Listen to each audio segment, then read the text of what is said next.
Word Balloon is brought to you by the League of Word Balloon Listeners.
Hey everybody, welcome back. Word Balloon Live, John Suntress here, and look who's joining me. It's been a few weeks since John Con. I hate saying that, but the Bensons insisted. But I was glad that they were part of John Con, and now they are here on a nice, cozy Word Balloon Friday to talk about their new graphic novel from Action Lab and a few other pop culture things. It is Ashley Robinson and Jason Inman. Welcome back, guys. Good to see you. Welcome. I feel like I need a T-shirt that says John Con. We need John Con 2021. John Con is a thing now. John Con needs to happen every single year. Yeah, my man.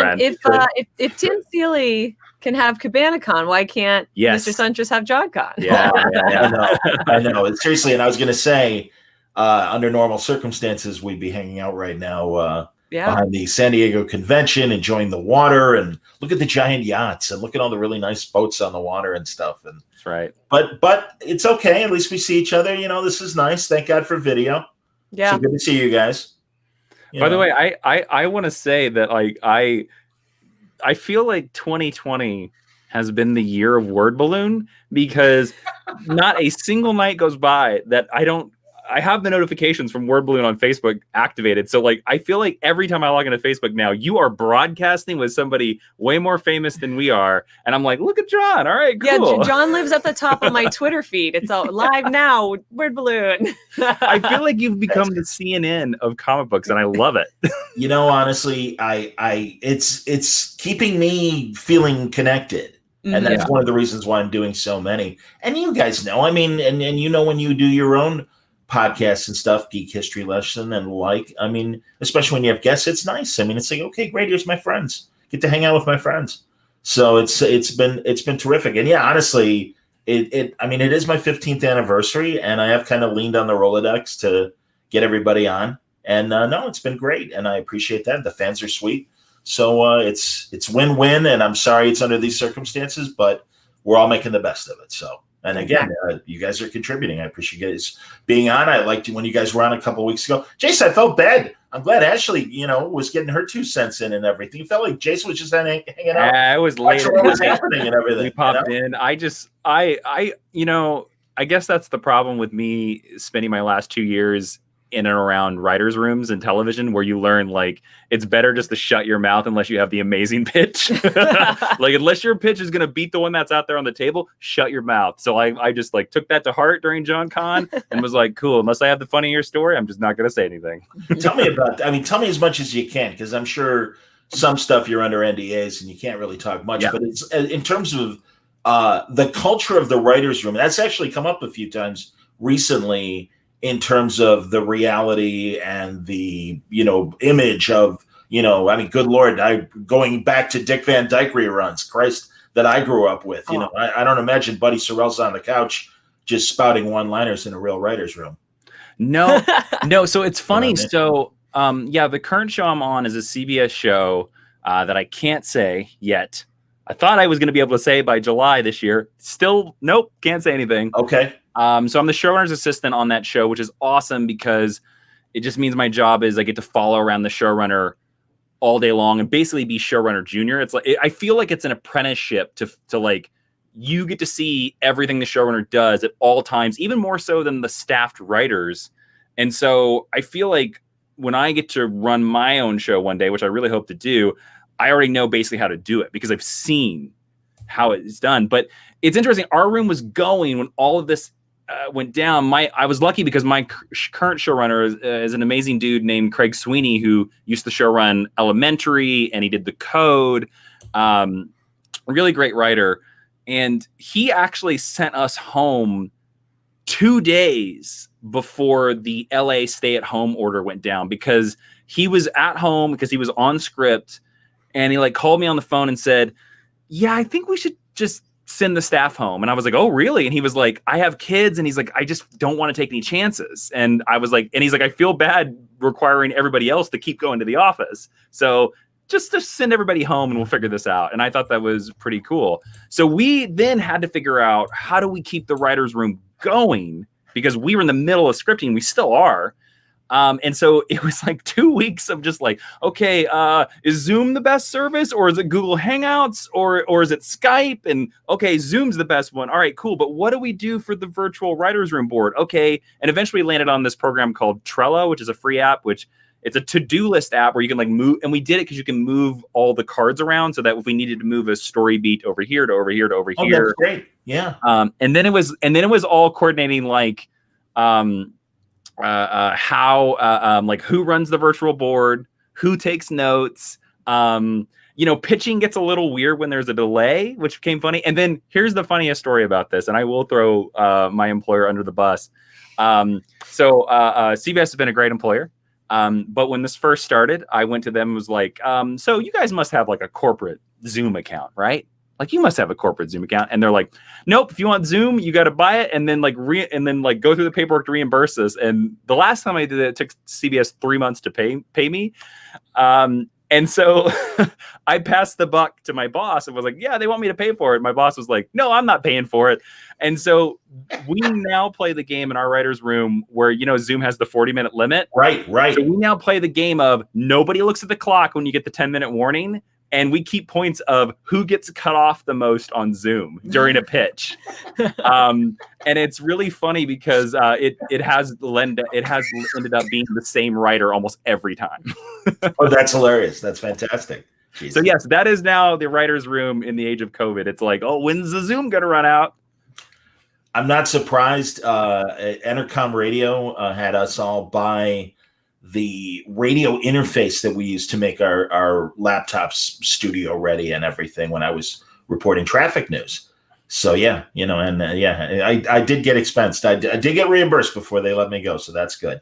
But yeah, what can you say? I mean, you're like it's a $1 billion corporation, but we don't want to spend $14.99 a month. If that's like $1 billion corporation, that's like Ron Perlman running Marvel. And turning lights off in offices and stuff like that. And you guys are wasting electricity. Yeah. Wasn't the famous story that he took a paperclip out of somebody's trash can and was like, that's a nickel, and like fired that person? I've always heard that's the rumor. I've heard that story, but yeah, God only knows. But yeah, I mean, it's, believe me, and also, complaining about, I think craft services on Marvel sets and stuff like that. Yeah. I was gonna say, that's why Marvel screenings are the only ones that don't give you free snacks. Every other studio gives you free snacks. Marvel does not. Pack some fruit. We're going to not going to be invited to any more Marvel screenings after this. That's amazing. And it doesn't surprise me, sadly. So can I tell you how much I hate right now? I bought a new HD camera because my old camera, which I loved on my laptop, and it gave me a nice view. Now you get all 25 of my chins right now. And I'm purple for some reason. I was going to say you upgraded. You do look different than I think you did a couple weeks ago. Well, last week, during John Con, I looked okay because I had my regular HD camera on my laptop. that internet on that laptop crapped out a couple times. It actually in the middle of a Mark Waid interview, and it was hilarious. Aww. Mark had to take, okay, this is my office. And, I got some neat stuff on the wall. Like 5 Mark minutes. is a super nice guy, though, so at least you had someone who was willing to totally roll with it and be like, "We're gonna figure this out." I think that happened to me during Mainframe Comic-Con, where like my guest went away, and suddenly I had to be like, "Well, I guess I'm talking now." Okay. Which panel? I can't remember. Maybe that wasn't Mainframe. That happened to me very recently on this. StreamYard, the service you're using currently to broadcast. Not a plug for StreamYard. They do not sponsor Word Balloon, although they should. Let me tell you, StreamYard's amazing, and it's really good. Well, Rob Burnett, our friend, he's the one who recommended StreamYard to me, and I do love it, and I think it's a great service. All you streamers out there, there's a good tip for you. Yeah, don't rely on that 40-minute Zoom where you, and then you're gone. There you go. Well, and then also, it's so funny because YouTube constantly changes, and we used to do like all these live streams on YouTube. And about 6 months ago, YouTube does the thing it always does. It updated, and we used to use this free service called OBS to stream. Okay. And then all of our settings for OBS like no longer worked. And I remember one day I spent like 2 hours trying to get a stream to work, and eventually I was like, "We're never live streaming again." Yeah, I understand. So the old laptop craps out. And that week, and unfortunately, this is happening in a lot of cities. Hey, there's looting. So all the electronic stores shut down right after the looting for like most of the week. And finally I had to go to Office Depot to buy a new computer, and I did. And it doesn't have that great of a camera, and that's all right. Like, $50 for a camera, but I couldn't get a camera in time.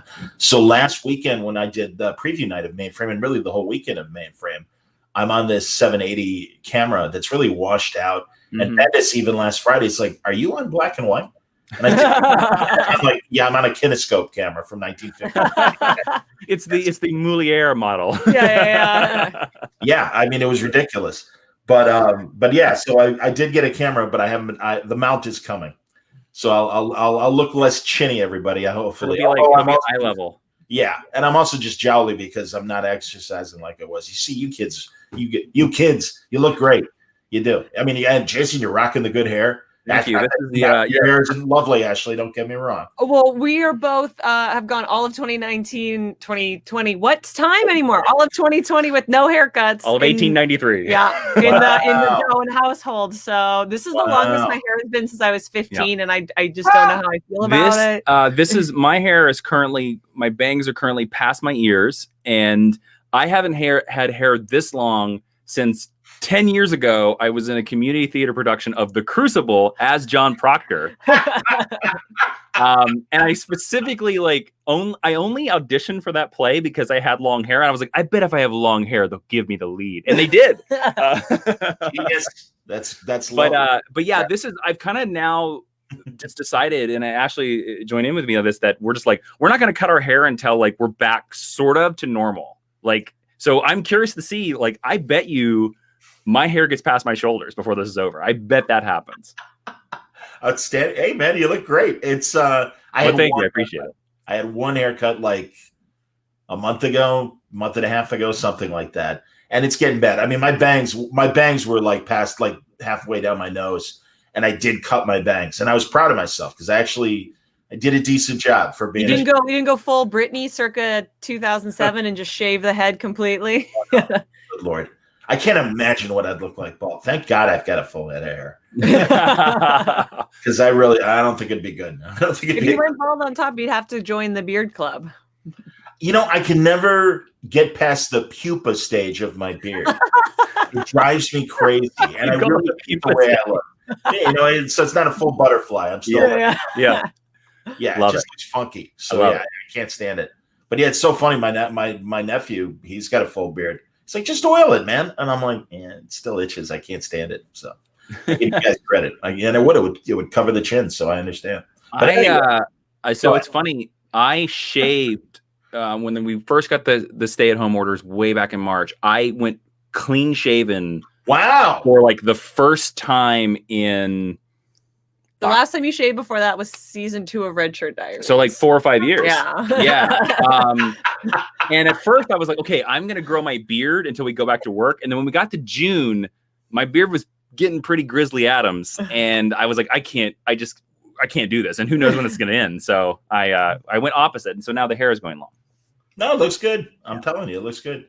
Well, also in LA, we're one of the hotbeds. I mean, we're no Florida. I think Florida's overtaken us right now, but so we're probably gonna be one of the last ones to get back to normal, which that's cool. Is a thing.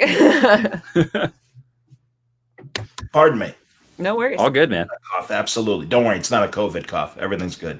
That's what everybody assumes now, right? Yeah. If you sneeze or cough, like everybody's like, "What the hell?" Yeah. Exactly. No, that is, you can't blame them and everything. Yeah. No, I bought a bicycle and I love it, but then I also realized I hadn't ridden a bicycle in over 20 years. Oh yeah. It's insane to think, but I'm like, God, it probably was the 90s, maybe, probably. So somewhere more than 20 years. And it's a great bike, but also coming off that leg injury that I had last year, my reflexes are shot. So I'm okay riding, but I'm really bad at braking. And I literally am like, and then like, seriously, like I have a little scrape on my arm and shit. And I mean, it's ridiculous. And so I am like judicious. I gotta buy like arm pads or whatever. Yeah, you got to go full 90s skater boy. It's gonna be adorable. You gotta wear like the Dark Knight. You gotta buy that jacket that they made for like motorcyclists, but it looked like it looked like Batman's, like from the Dark Knight. I'm just imagining you, John, only taking really gentle curves, no sudden turns or sudden stops. Literally, it's like it's more challenging than I expected. I'm like, a bike, it'll be easy. This will be great. I miss swimming so much because that's really like my power workout. And clearly I haven't been able to go swim, and my gym's reopened, but I don't want to take it. Don't do it. Don't do it. Illinois keeps like, all right, we're steady. Oh, we went up. Now we're steady. Now we're up again. So yeah, man, no, I'm protecting myself. Absolutely. But yeah, it sucks. I mean, I'm not working out the way I should, but I'm getting better. Slowly getting good, man. It's like one of the things that we keep getting reminded of, and it's a good reminder for yourself as well to think about, like, I mean, this is just an insane, stressful time for anybody. And it makes like everything more stressful. It makes everything. I mean, like we've been like looking around the house, looking at the same things for like 4 months and being like, what if we just sold it all? What if we just got rid of everything? Yeah. Like maybe minimalism? Maybe like we just strip the walls clean, like that's the thoughts that have been going through because we've been staring at it for 4 months, whereas before you'd see it in the morning, you see it at evening, No, I get it, man. Absolutely. I guess because last year I had that leg injury and they really made me like not walk for the first 4 months.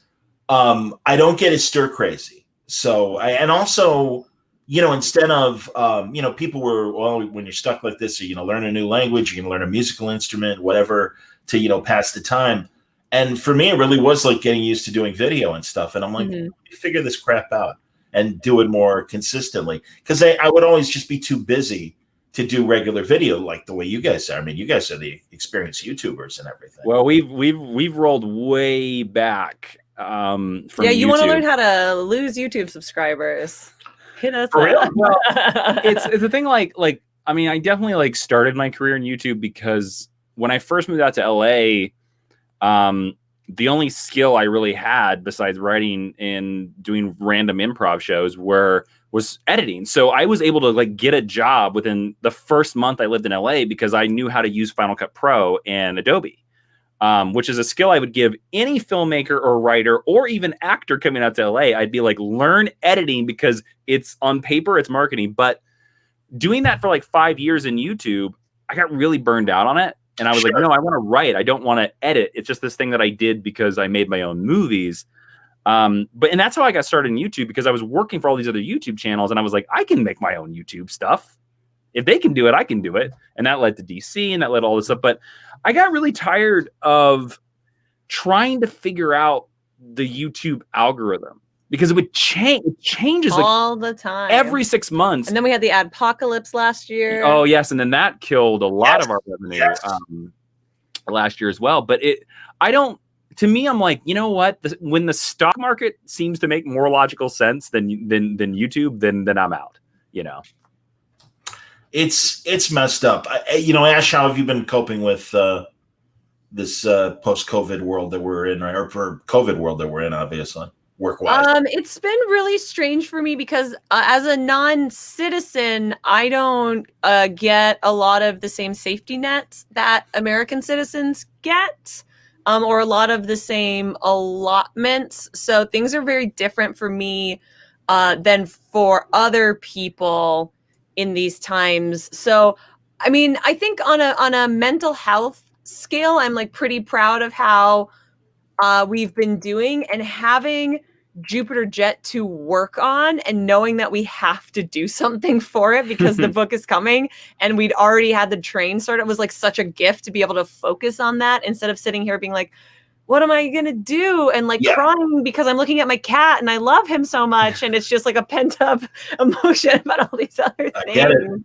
That has been a benefit of us being at home, is that we have a very, what's the word? Non-social? Is that a correct word? I don't know what you're trying to say. So maybe. Well, we had a cat that didn't like people. Antisocial. Sure. Thank you. Non-social. I don't know where I'm going. You're not. I mean, you're not wrong. But. And because we've been around all the time, and because now we're walking past him and being like, "Hello," Brago is our cat name because Ashley is a big Lord of the Rings fan.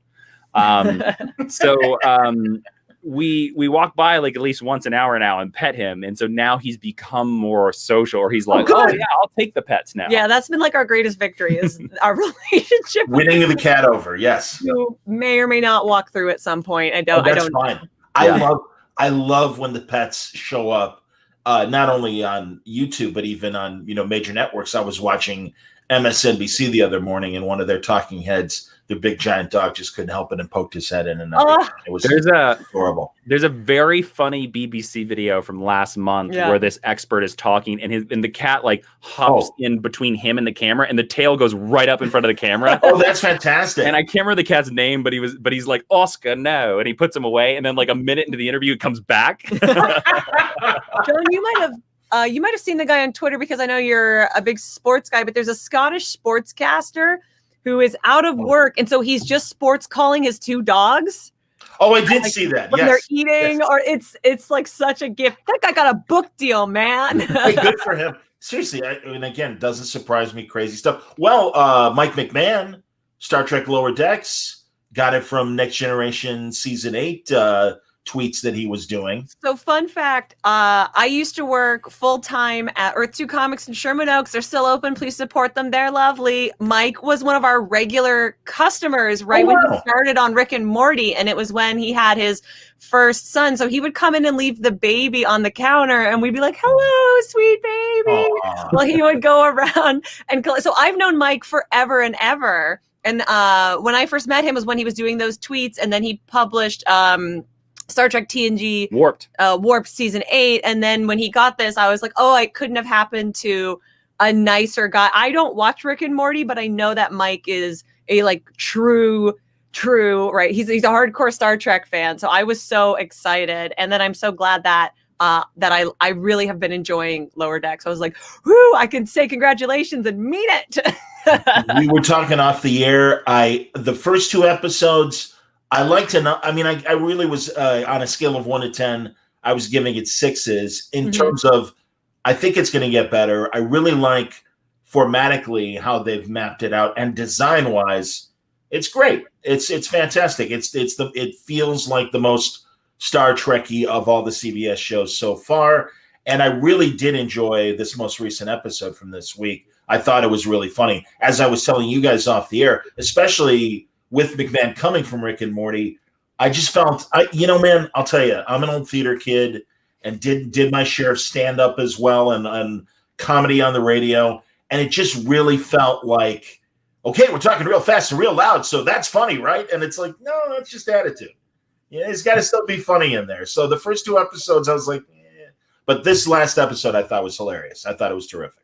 I will say too, though, for a pilot episode, especially, a 6 out of 10 is like very good because pilots are so hard, and pilots are notoriously bad. And Trek pilots and Trek first seasons are notoriously bad. All true. Even like our most beloved series, Star Trek Deep Space Nine, the greatest Star Trek series, takes a couple seasons before you're like, this is the show Emissary, that we know and love. Emissary, Emissary. Okay. It's a good pilot, but I don't know if it's the best Trek pilot.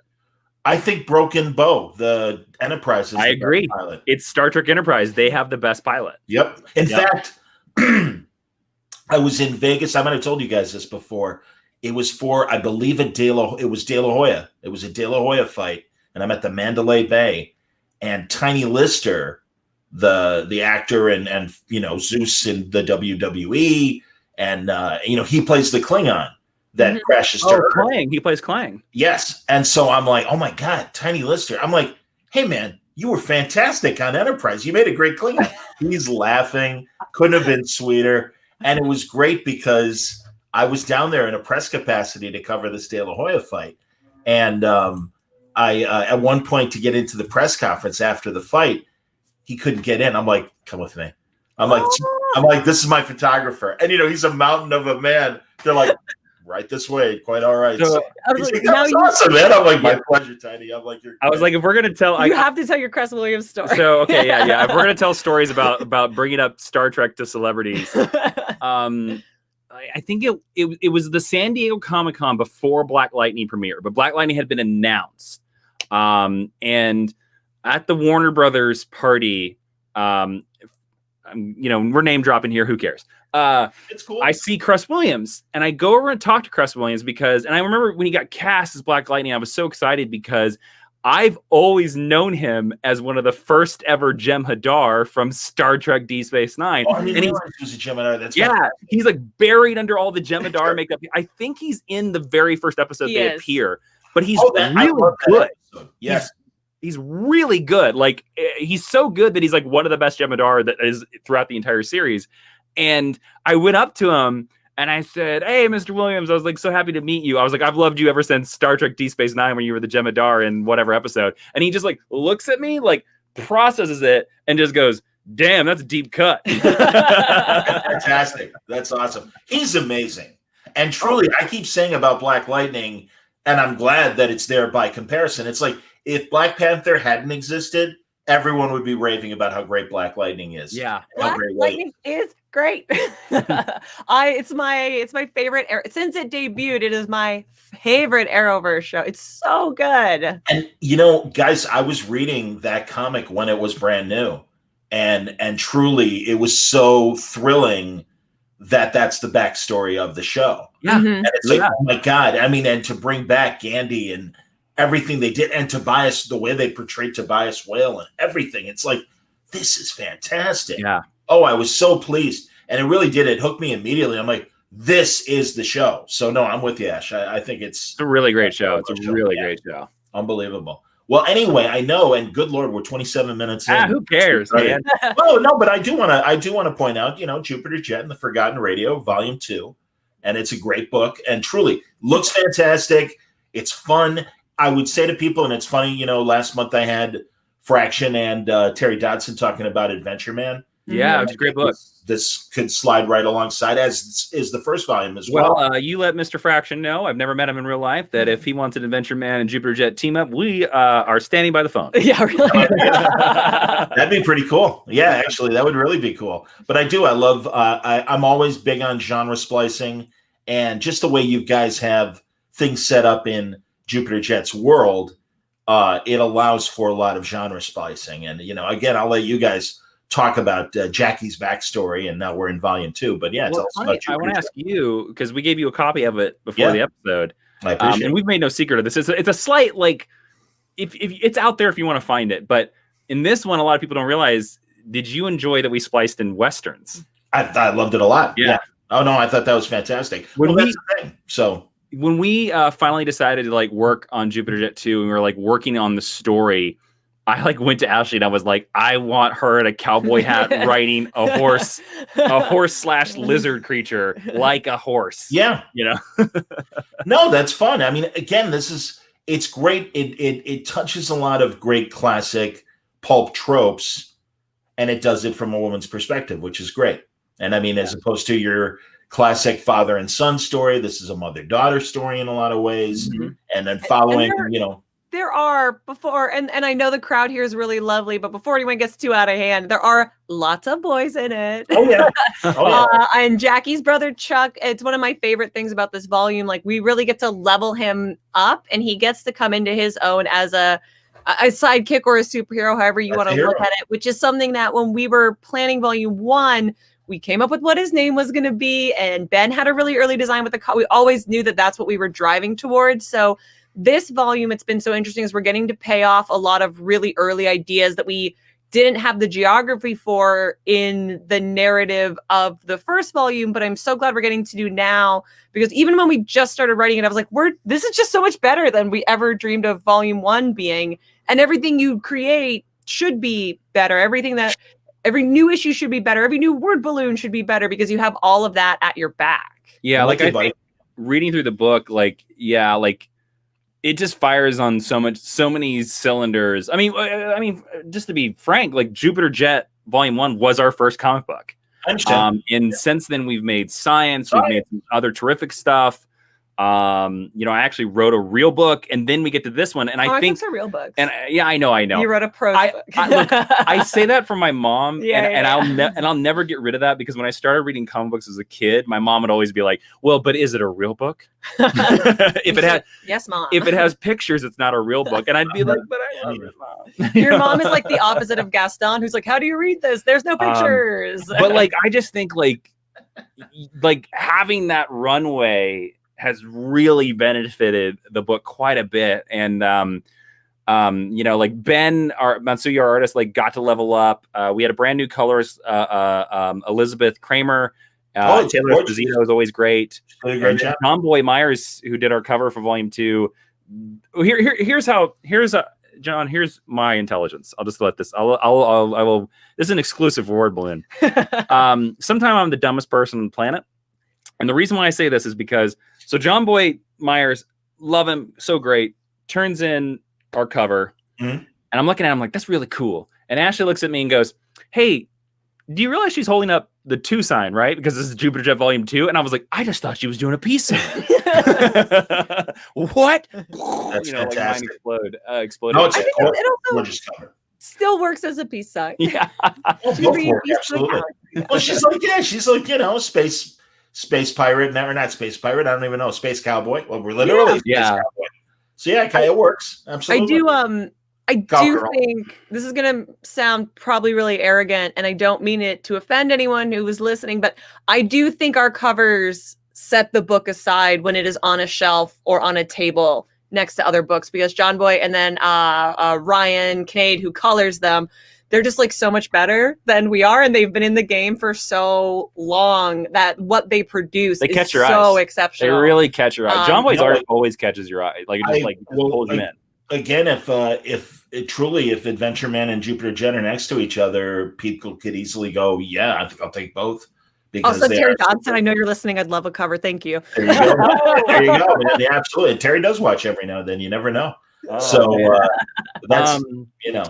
But yeah, I'm really proud of Volume 2, and I just want to say for everybody listening that I feel you don't need to read Volume 1 to have read Volume 2, because we treated it really much like the Indiana Jones movies, to where she's a girl with a jetpack and she flies, and yes, it's in space, and there are going to be things like Star Trek where when they say dilithium crystals, that you'll be like, "Huh, I wonder what that is." But if you've seen all the other episodes of Star Trek, you know exactly what that is, and we have that in Jupiter Jet. But I think overall, if you're just looking for a good all ages jetpack girl story, this is it. And then also, I'm really proud of this one because we decided just to do it in 1 volume this time instead of doing the single issues. We're it's all one go. Okay. It's all 120 pages all in one go, because we really like that model a lot.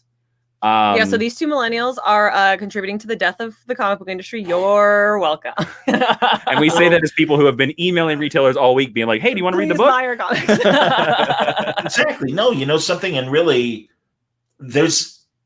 I honestly don't know what to say about the 20-page monthly magazine. Mm-hmm. I won't demean it, because I said floppies and some people took offense to that. So it's all right, it's a magazine. I call them funny books. People don't like People don't like floppies? Oh, I didn't know that was.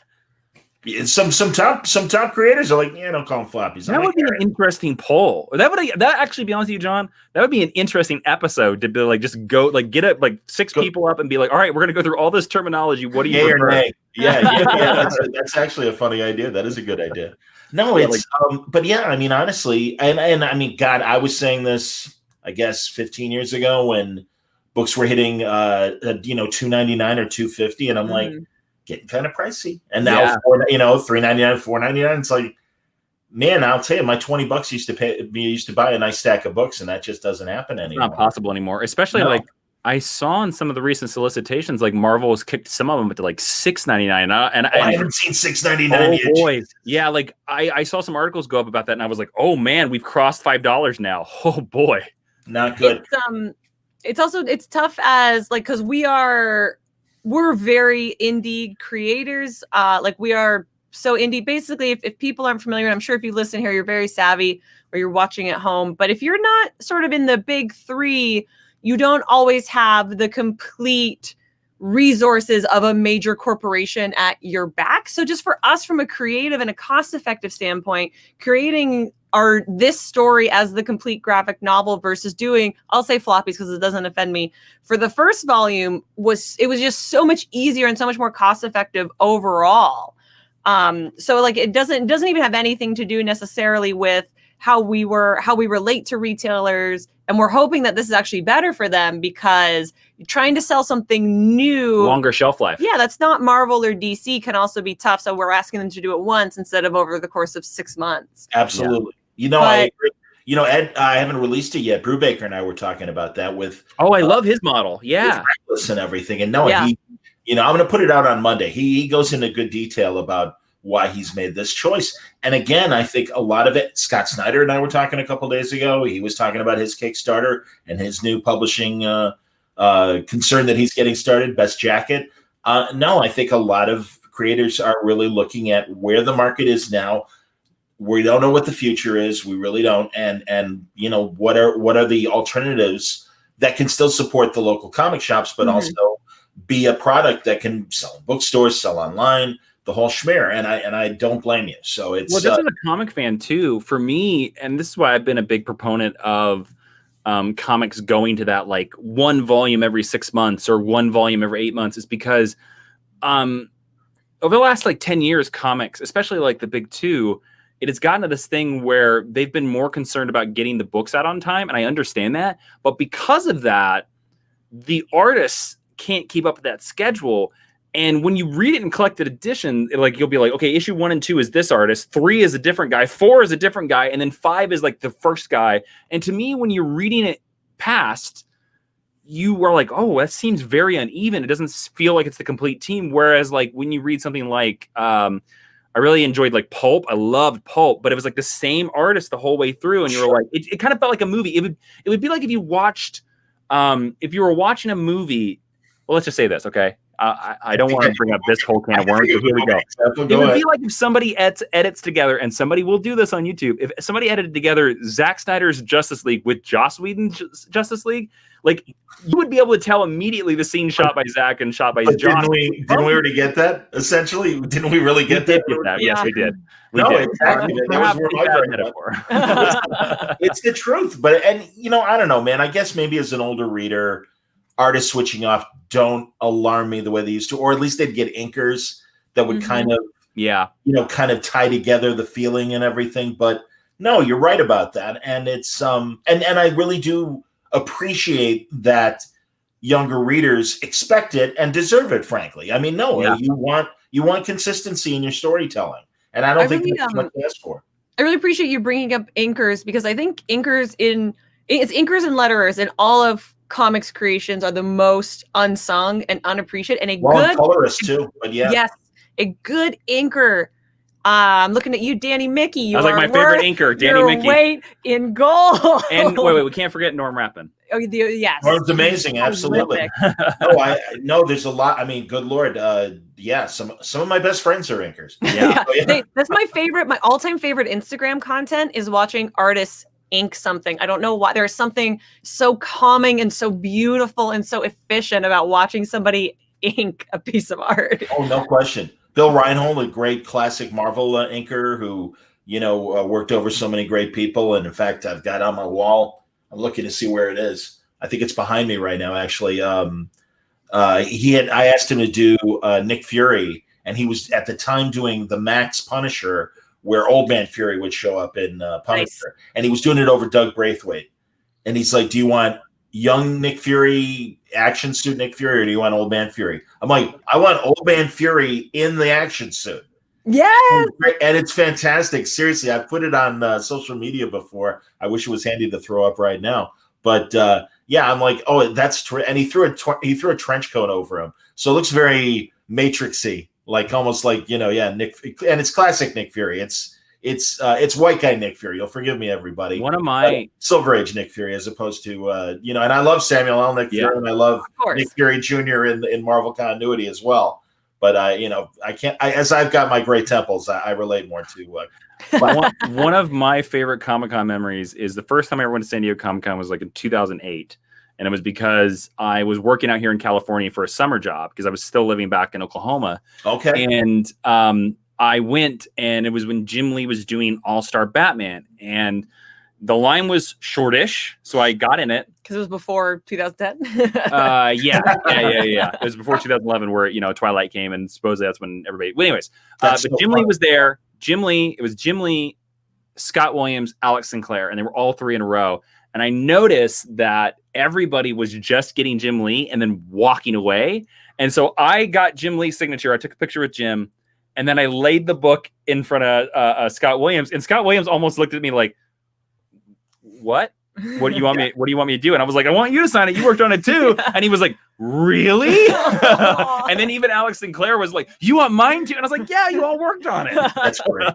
That's excellent. No, you're right about that. Absolutely, man. And I sometimes kick myself for not having more colorists on and letterers on and stuff. And God, Nick Filardi's been incredibly sweet and watched a lot of these word balloon videos I've been doing for the last 5 months. And it's like, oh yeah, I got to get you on. Oh yeah, I got to get you on. And yeah, and the same thing with letterers and stuff. Iliopolis is always my go-to guy. But or even Sotomayor's coloring as well, right? And Chris is a great guy that I always run into at cons when we had cons.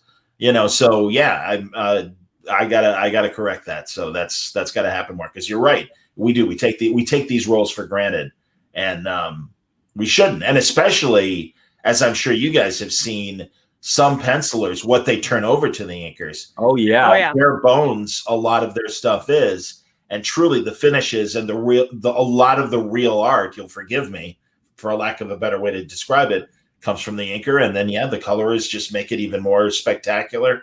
No, it's a full production, and all. Anytime I'm reading like an old comic book and I see breakdowns by the main guy, and then the inker has the rest, you're like, oh, you didn't have enough time to draw this, did you? That's especially Marvel Krusty Bunkers eras, where literally those like team of inkers would finish the thing. What were you going to say, Ash? I was going to say that's something that I really appreciate when I read like comics criticism or editorial or reviews. And there's nothing wrong with negativity. Oh, there's nothing wrong with criticism and critique. There is something wrong with negativity, but when reviews in particular, when they are talking about the art and they are not mentioning who specifically does or acknowledging that an inker may have contributed like that, it like makes me upset when I'll use Greg Capullo as an example, because everybody knows Greg Capullo's colors, and I'm like, Greg's great, but he doesn't color that.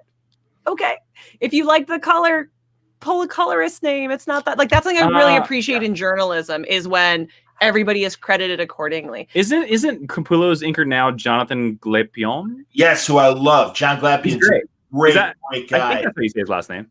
Yeah, I've always called him Glapion, and I mean literally one of the first creators I met when I first started doing word balloon and stuff. Sweetheart of a guy, and he's really nice. Oh, and he's a tremendous inker, tremendous bad inker, and everything. Does not get the credit he deserves. I'm glad his name is coming up right now. So Didn't Capullo also ink? Did he ink over Todd for a while? So back in the original day, like Capullo, I think got his start because he was Todd's inker. Yeah, and then when I think Capullo became the regular artist, Todd inked him. Oh, I didn't know that. Yeah, so I didn't know that. Todd That's amazing. I knew he was a Spawn artist as well. Yeah, I didn't know he was an inker. That's if you interesting. look through the credits, Todd is the inker on a lot of the issues of Spawn. That's wild. Yeah. And that makes sense though, because again, that gives you that real Spawn feel, and also, like, I think gives him the ultimate control of how it looks. Sure. Yes. Good Lord. You know, it was fun. Norton was Sienkiewicz inked Norton for a while on Green Arrow. Mm-hmm. And it was very interesting because it wasn't quite Sienkiewicz and it wasn't quite Norton.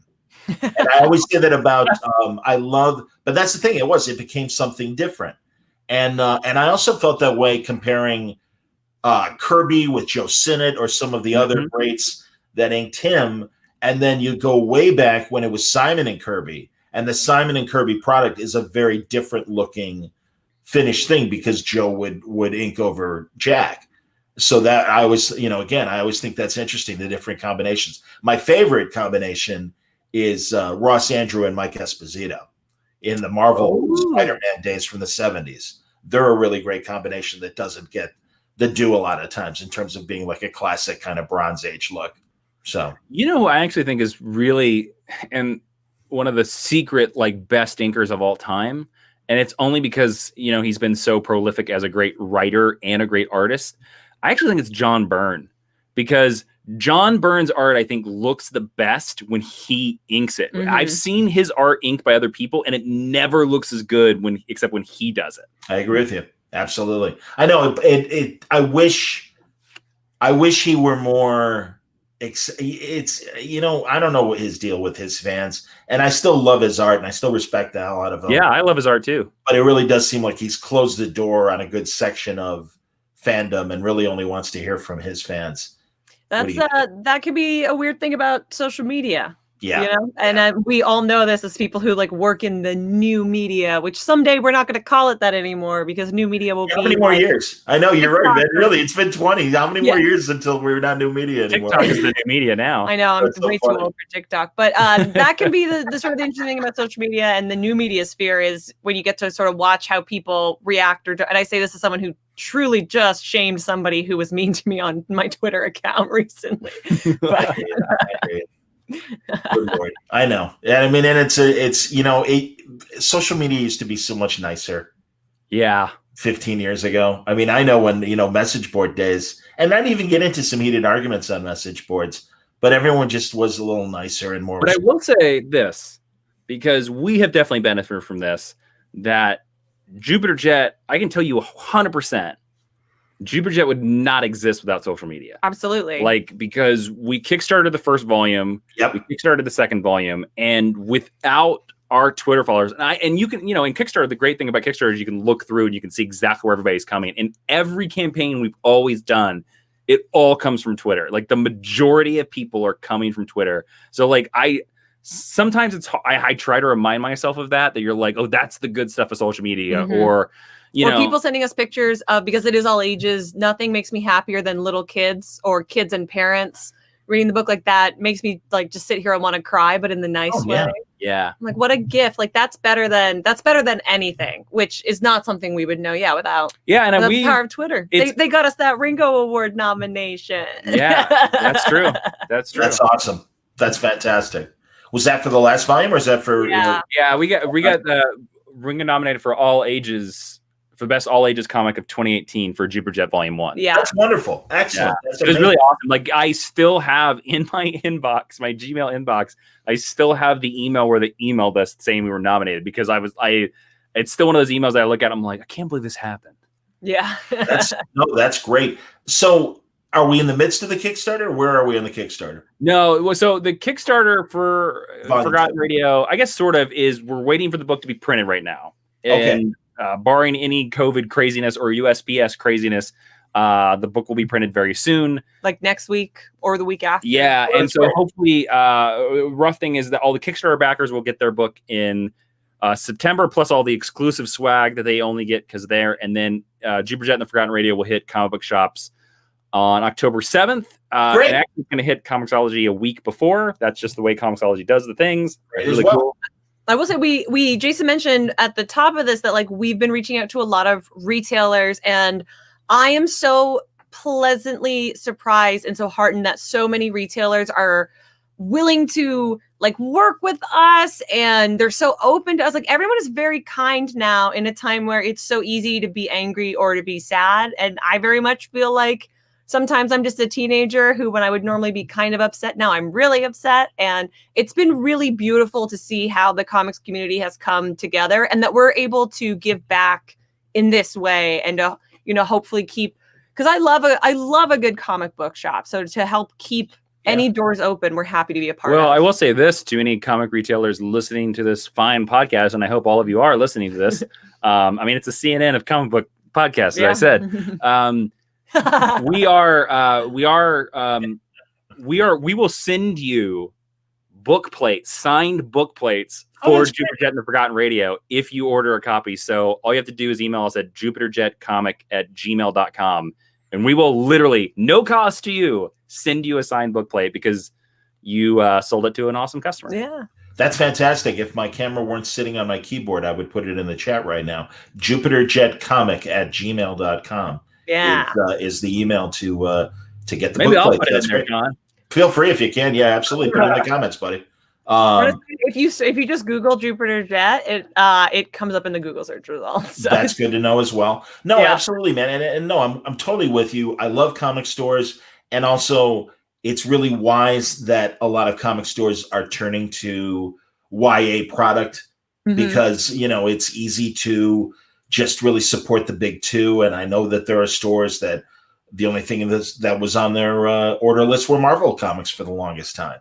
So it's great that they're realizing that this is the new audience. Isn't it interesting? Because, you know, 10 years ago it was manga, and now it really is, you know, the realm of the YAs. And I'm glad that all the big sponsors are responding to that. All right, Jason has put it in the YouTube chat, so it is there. And I will. Can I copy that and put it in? I will also say, though, in terms of YA, I think the most exciting stuff coming out of DC Comics right now is the DC Kids line. Yeah. I pretty much love that across the board.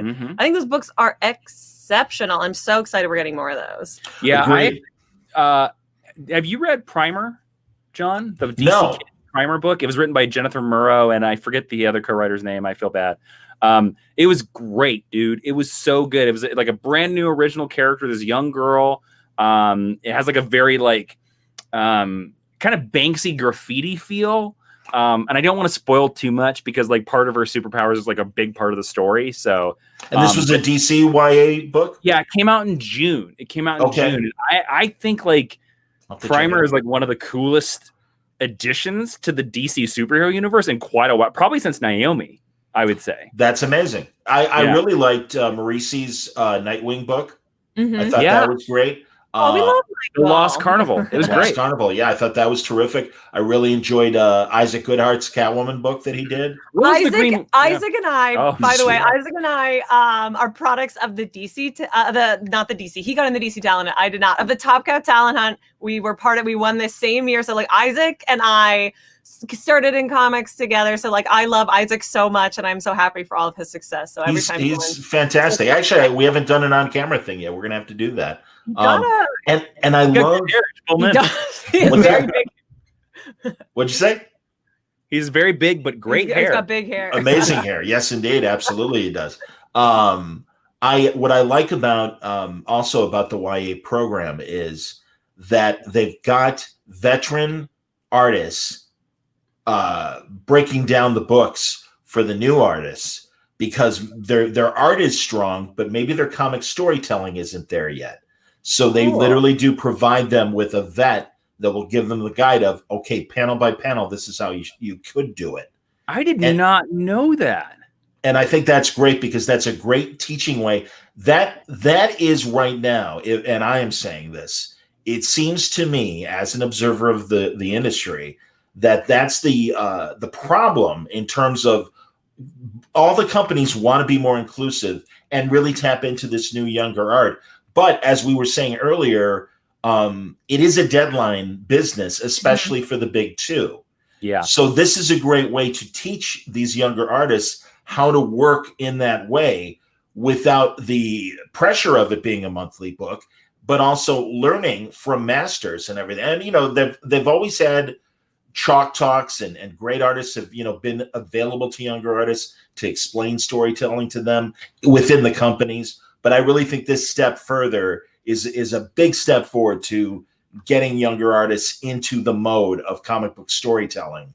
And that's, you know, again, beyond drawing, you got to be able to convey a story, and that's tough to do. So it's great that they're doing that. Mentorship is so important in the arts. And I think that's something, especially now, because you can create on your own and you can put it on your Instagram or you can put it on your Patreon, and you can very much exist in a bubble. But I think the minute you try to reach out in the world, you really do need other people's help. And we have had so many great mentors help us, like writers, editors, artists. Like that's the only reason that we have John Boy and Nicholas Scott contributing to this book, because we said, Nicola too. That's great. She is the nicest woman. Actual Amazon, Nicholas Scott. Here, I'm gonna stand up. Almost Wonder Woman. Absolutely, Nicholas Scott. I adore her. She's seriously like one of the first people, one of the first pros that really was like, "Hey, I like what you do," and I'm like, "I love what you do. Thank you. That's amazing." Nicola's truly a queen, and she's lovely and everything like that. So we asked her to draw an art print for Jupiter Jet Volume 1, and she did it. It looked fantastic. And then about a couple months later, we had a big package in the mail from Australia, and we opened it up, and she had sent us. Hold on, I'm gonna solo you out. She had sent us the original art of it. And she didn't charge us for it. She just gave it. She just gave us the original art, and it's it hangs over our desk because I love looking at it every day. And like Nicola always does that amazing thing with, she makes, especially on women, she does these stunning eyes. But this is like one of our most prized possessions.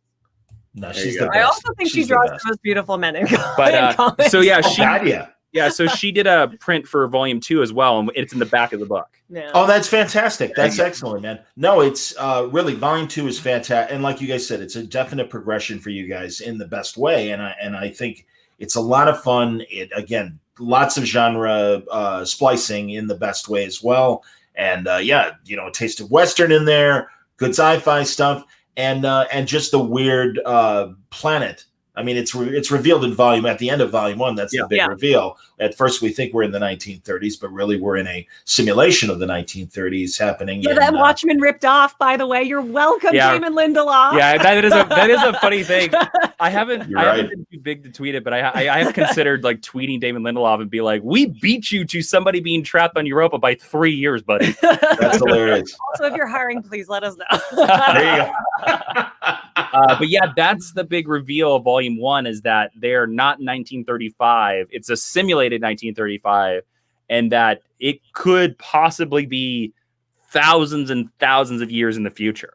There is, in Volume 2, there is a huge, I'll call it an Easter egg, but it's only an Easter egg for Jason and I, because no one else is going to know what it means. But there's a huge hint at a very key player in the reason that this society exists on Europa and where we're going to go by the end of Volume 5, because we've always said that we wanted it to be 5 volumes. And since we're past Volume 1 now, we felt secure enough to start laying things in that we can pay off in a more long-term capacity. So I'm really hoping when most of the world gets access to it, that people are going to set, it's like one panel in particular, I'll tell you when we're not recording. I just hope people screenshot it and send it to me, and they're like, what's this all about? Well, it's funny. It's funny you talked about, so like the cool thing that, and we did this when we were going for Volume 2, is because Volume 2 like jumps ahead a year, right? And so Jupiter Jet's not 16, she's now 17. She's 17. She's basically an adult. And then that's the idea with each volume. So like she'll become 18, 19, and the last volume she'll be 20. So we'll see her grow up.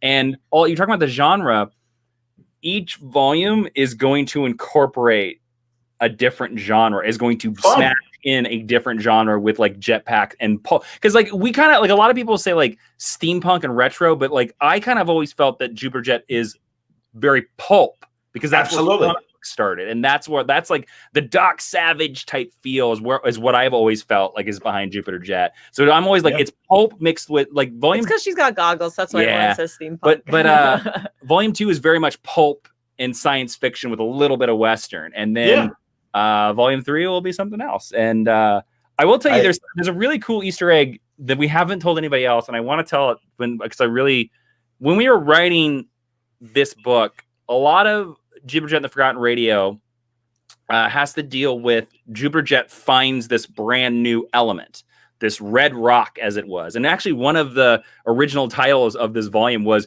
Jupiter Jet and the Mystery of the Red Rocks. And it becomes like a part of like, what does this red rock do? And how does it, come into it? And we were like trying to like, it's always like in science fiction, you're like, what the hell do you name this thing that doesn't exist? And this is not a good turn of events, but we took a negative and turned it into a positive. When we were writing the issue that we needed to explain what the red rocks were and needed to name it, that is when DC Fontana died. Oh. And because she is such an astounding writer of Star Trek, and I think a luminary woman writer and just a hero, I would say. The fact that she started being Roddenberry's secretary and worked her way into the writing staff, and then also became the most important writer of anything Vulcan. The greatest Star Trek race. Yeah. So that because of that, we named the red rock Fontanium. Oh, that's great. Yeah. So, and that's Fontanium great. Will be in every volume going forward. So nice. I'm like, there's going to be a little bit of DC Fontana traveling with Jupiter Jet in every volume. I noticed on one page a very obvious nod to the Superman mythos, and I thought that was terrific. Oh, yeah. Oh, boy. Oh, yeah. I'll let people discover it on their own, but leave it at that. So that's very cool. No, honestly, guys, great story, and then really, and great character progression, as you say, not only for Jackie but also her brother. Yeah. So that's terrific, and yeah, just a really a great story about their mother, as much as they were chasing their father in the first volume, and then this one they catch up to their mother, and it's a really neat story. Yeah, so hopefully after this volume, Jason and I will have all of our parental issues dealt with, and maybe this book is great. I don't know. We've uncles are next. That's all right. I want everyone to know I'm not taking my glasses on and off, but as you can see, the screen is reflecting. I don't want to. I don't want to be Eddie Deason and be okay, great. Let's look in the chat. So every now and then I'm gonna have to put my glasses on to read what's happening in the chat. And oh God, Mike Coonrad, here we go. Yeah, he says, of course, Nicholas' art is amazing. Of course it is. And she's astounding. Absolutely. Yeah, she's the best. Seriously. And that's why, God, and I'd rather refer to it as the Hangout rather than John Con. But seriously, that was I'm it's John Con, man. Get ready for it. But see, that's the funny thing about it, right? Because I still remember, I think it was, well, it wasn't last year. You weren't able to go to last year's San Diego Comic Con. So it was the year before that. And it was in that one corner of the Marriott. It was you, me, Ashley, Nicholas Scott, Tom King, the Benson sisters. Forrest Satchel was there. The amazing Forrest Satchel. I think Dan DiDio walked by at one point. But we were all jammed in that one corner. And that's why I liked about John Con, because it was it was sort of that. But well, that's what we were shooting for. I mean, really, it was just I just reached out to Tom and the Bensons, and I'm just let's the four of us hang out. And Julie and Sean are no, man, let's do it it's, at the Hyatt, late night at San Diego. And I'm like, oh, that's a great idea. And then we all just like reached out to friends, and some friends couldn't make it, but I was so pleased. And also San Diego Comic-Con. Yeah, I mean, literally, I mean, so that was the great thing. And it really was, God, I had never met Vita Ayala before. They're great. She's great. Awesome. They're great. Yeah. Yeah. You know, and then truly, yeah. And Cecil is great too. Castellucci. Jody was at one of our hangouts, and I remember us being outside, again, outside the Hyatt and everything, and talking to Jody and Snyder and a few others. So yeah, that was the great, and that's why I was so pleased that Nicola wanted to hang, because I'm like, it's like late afternoon or whatever, and she's like, oh no, I'm in, and I'm like, oh thanks, buddy. Because time zones are insane for us on the West Coast. I truly don't know how the Aussies do it. Yeah. Well, and the same with Taylor. I mean, I haven't released the video yet. Sometimes I'll pre-record and then something Balloon Live. I know. But it was like 10 a.m. to accommodate Tom's schedule, because Tom will work late night his time. Mm-hmm. So it was just easier for him to record. So I released the audio, but I haven't released the video yet. We have been trying to get Tom Taylor on our podcast, Geek History Lesson, for like the last 2 years. And the thing that knocks it every time is we just cannot make the schedules work. I understand. I'm very limited about when I can record. And I know. Yeah. And then he's in Australia and all, and just like, oh boy. No, I get it. And again, that's why it was weird the last couple of years working overnight radio, which accommodated West Coast interviews that much easier. And now, it's like on the one hand, it's like I wouldn't mind having a radio job right now. But that said, I mean, thank God because of the support of Patreon and my sponsors and stuff, it's going okay. And I'm in the golden age of Word Balloon. I'm just saying this right now. You're in golden the age of what? Age of Word Balloon. Yeah, honestly, Jace, I know, and I mean, it's just like Ed said it on our interview that I'll release on Monday. It's only audio. There's no video to release. Ed, what's wrong with you? I don't even know Mr. Brubaker, and I'm going to call him out. It's all right. He did one for seriously, because I'm like, really, man? I go, you just did one for San Diego. He's like, John, I hated every minute of it. I'm like, and that's why I abide. Guy in a Marvel Cinematic Universe movie. Yeah, really. Well, that's true too. I'm like, Marvel day rates. I get it. but really, there's just a handful of creators who are like, do you mind if we don't do video? And I'm like, of course not. I'm like, it's an audio show. It's an audio show that happens to be doing video now. But no, it's it's amazing, and I feel terrible that during this terrible time, I've been able to hopefully entertain the people, and it seems like that. And so it has been a good year for Word Balloon. I don't think you should feel terrible about that. I think that's the most beautiful thing that can come out of this time, especially when so many people are having really terrible things happen to, like, we all have to look out for our friends, but also for our communities, especially as people who are sort of like the figureheads of various little internet communities. I think that's so beautiful. And also because I want to force this conversation on you and Jason, that Michael Jordan says that you have to turn a negative into a positive. So have you seen The Last Dance yet, John? Oh yeah, absolutely. It's honestly, guys, it is so weird watching it because Chicago for you. Yeah. Well, I mean, and working at my sports radio station during all that too. And I am literally what do I always call myself? A foot soldier in broadcasting. I am not like the king of Chicago radio, and never was, or anything in broadcasting. I was always a producer who occasionally hosted on the weekends for most of my sports radio career. And really my big sport where I did get to do fun things was boxing. That said, I did do a lot of behind the scenes stuff during the 6 championships, got to know a lot of the players, got to know Phil. And it's like watching a photo album on TV, all the great locker room footage. And literally, I'm never there, but all my friends are there in the locker room interviewing these people, and even a lot of the talking heads that they got to speak on the record and stuff. So yeah, it was fascinating.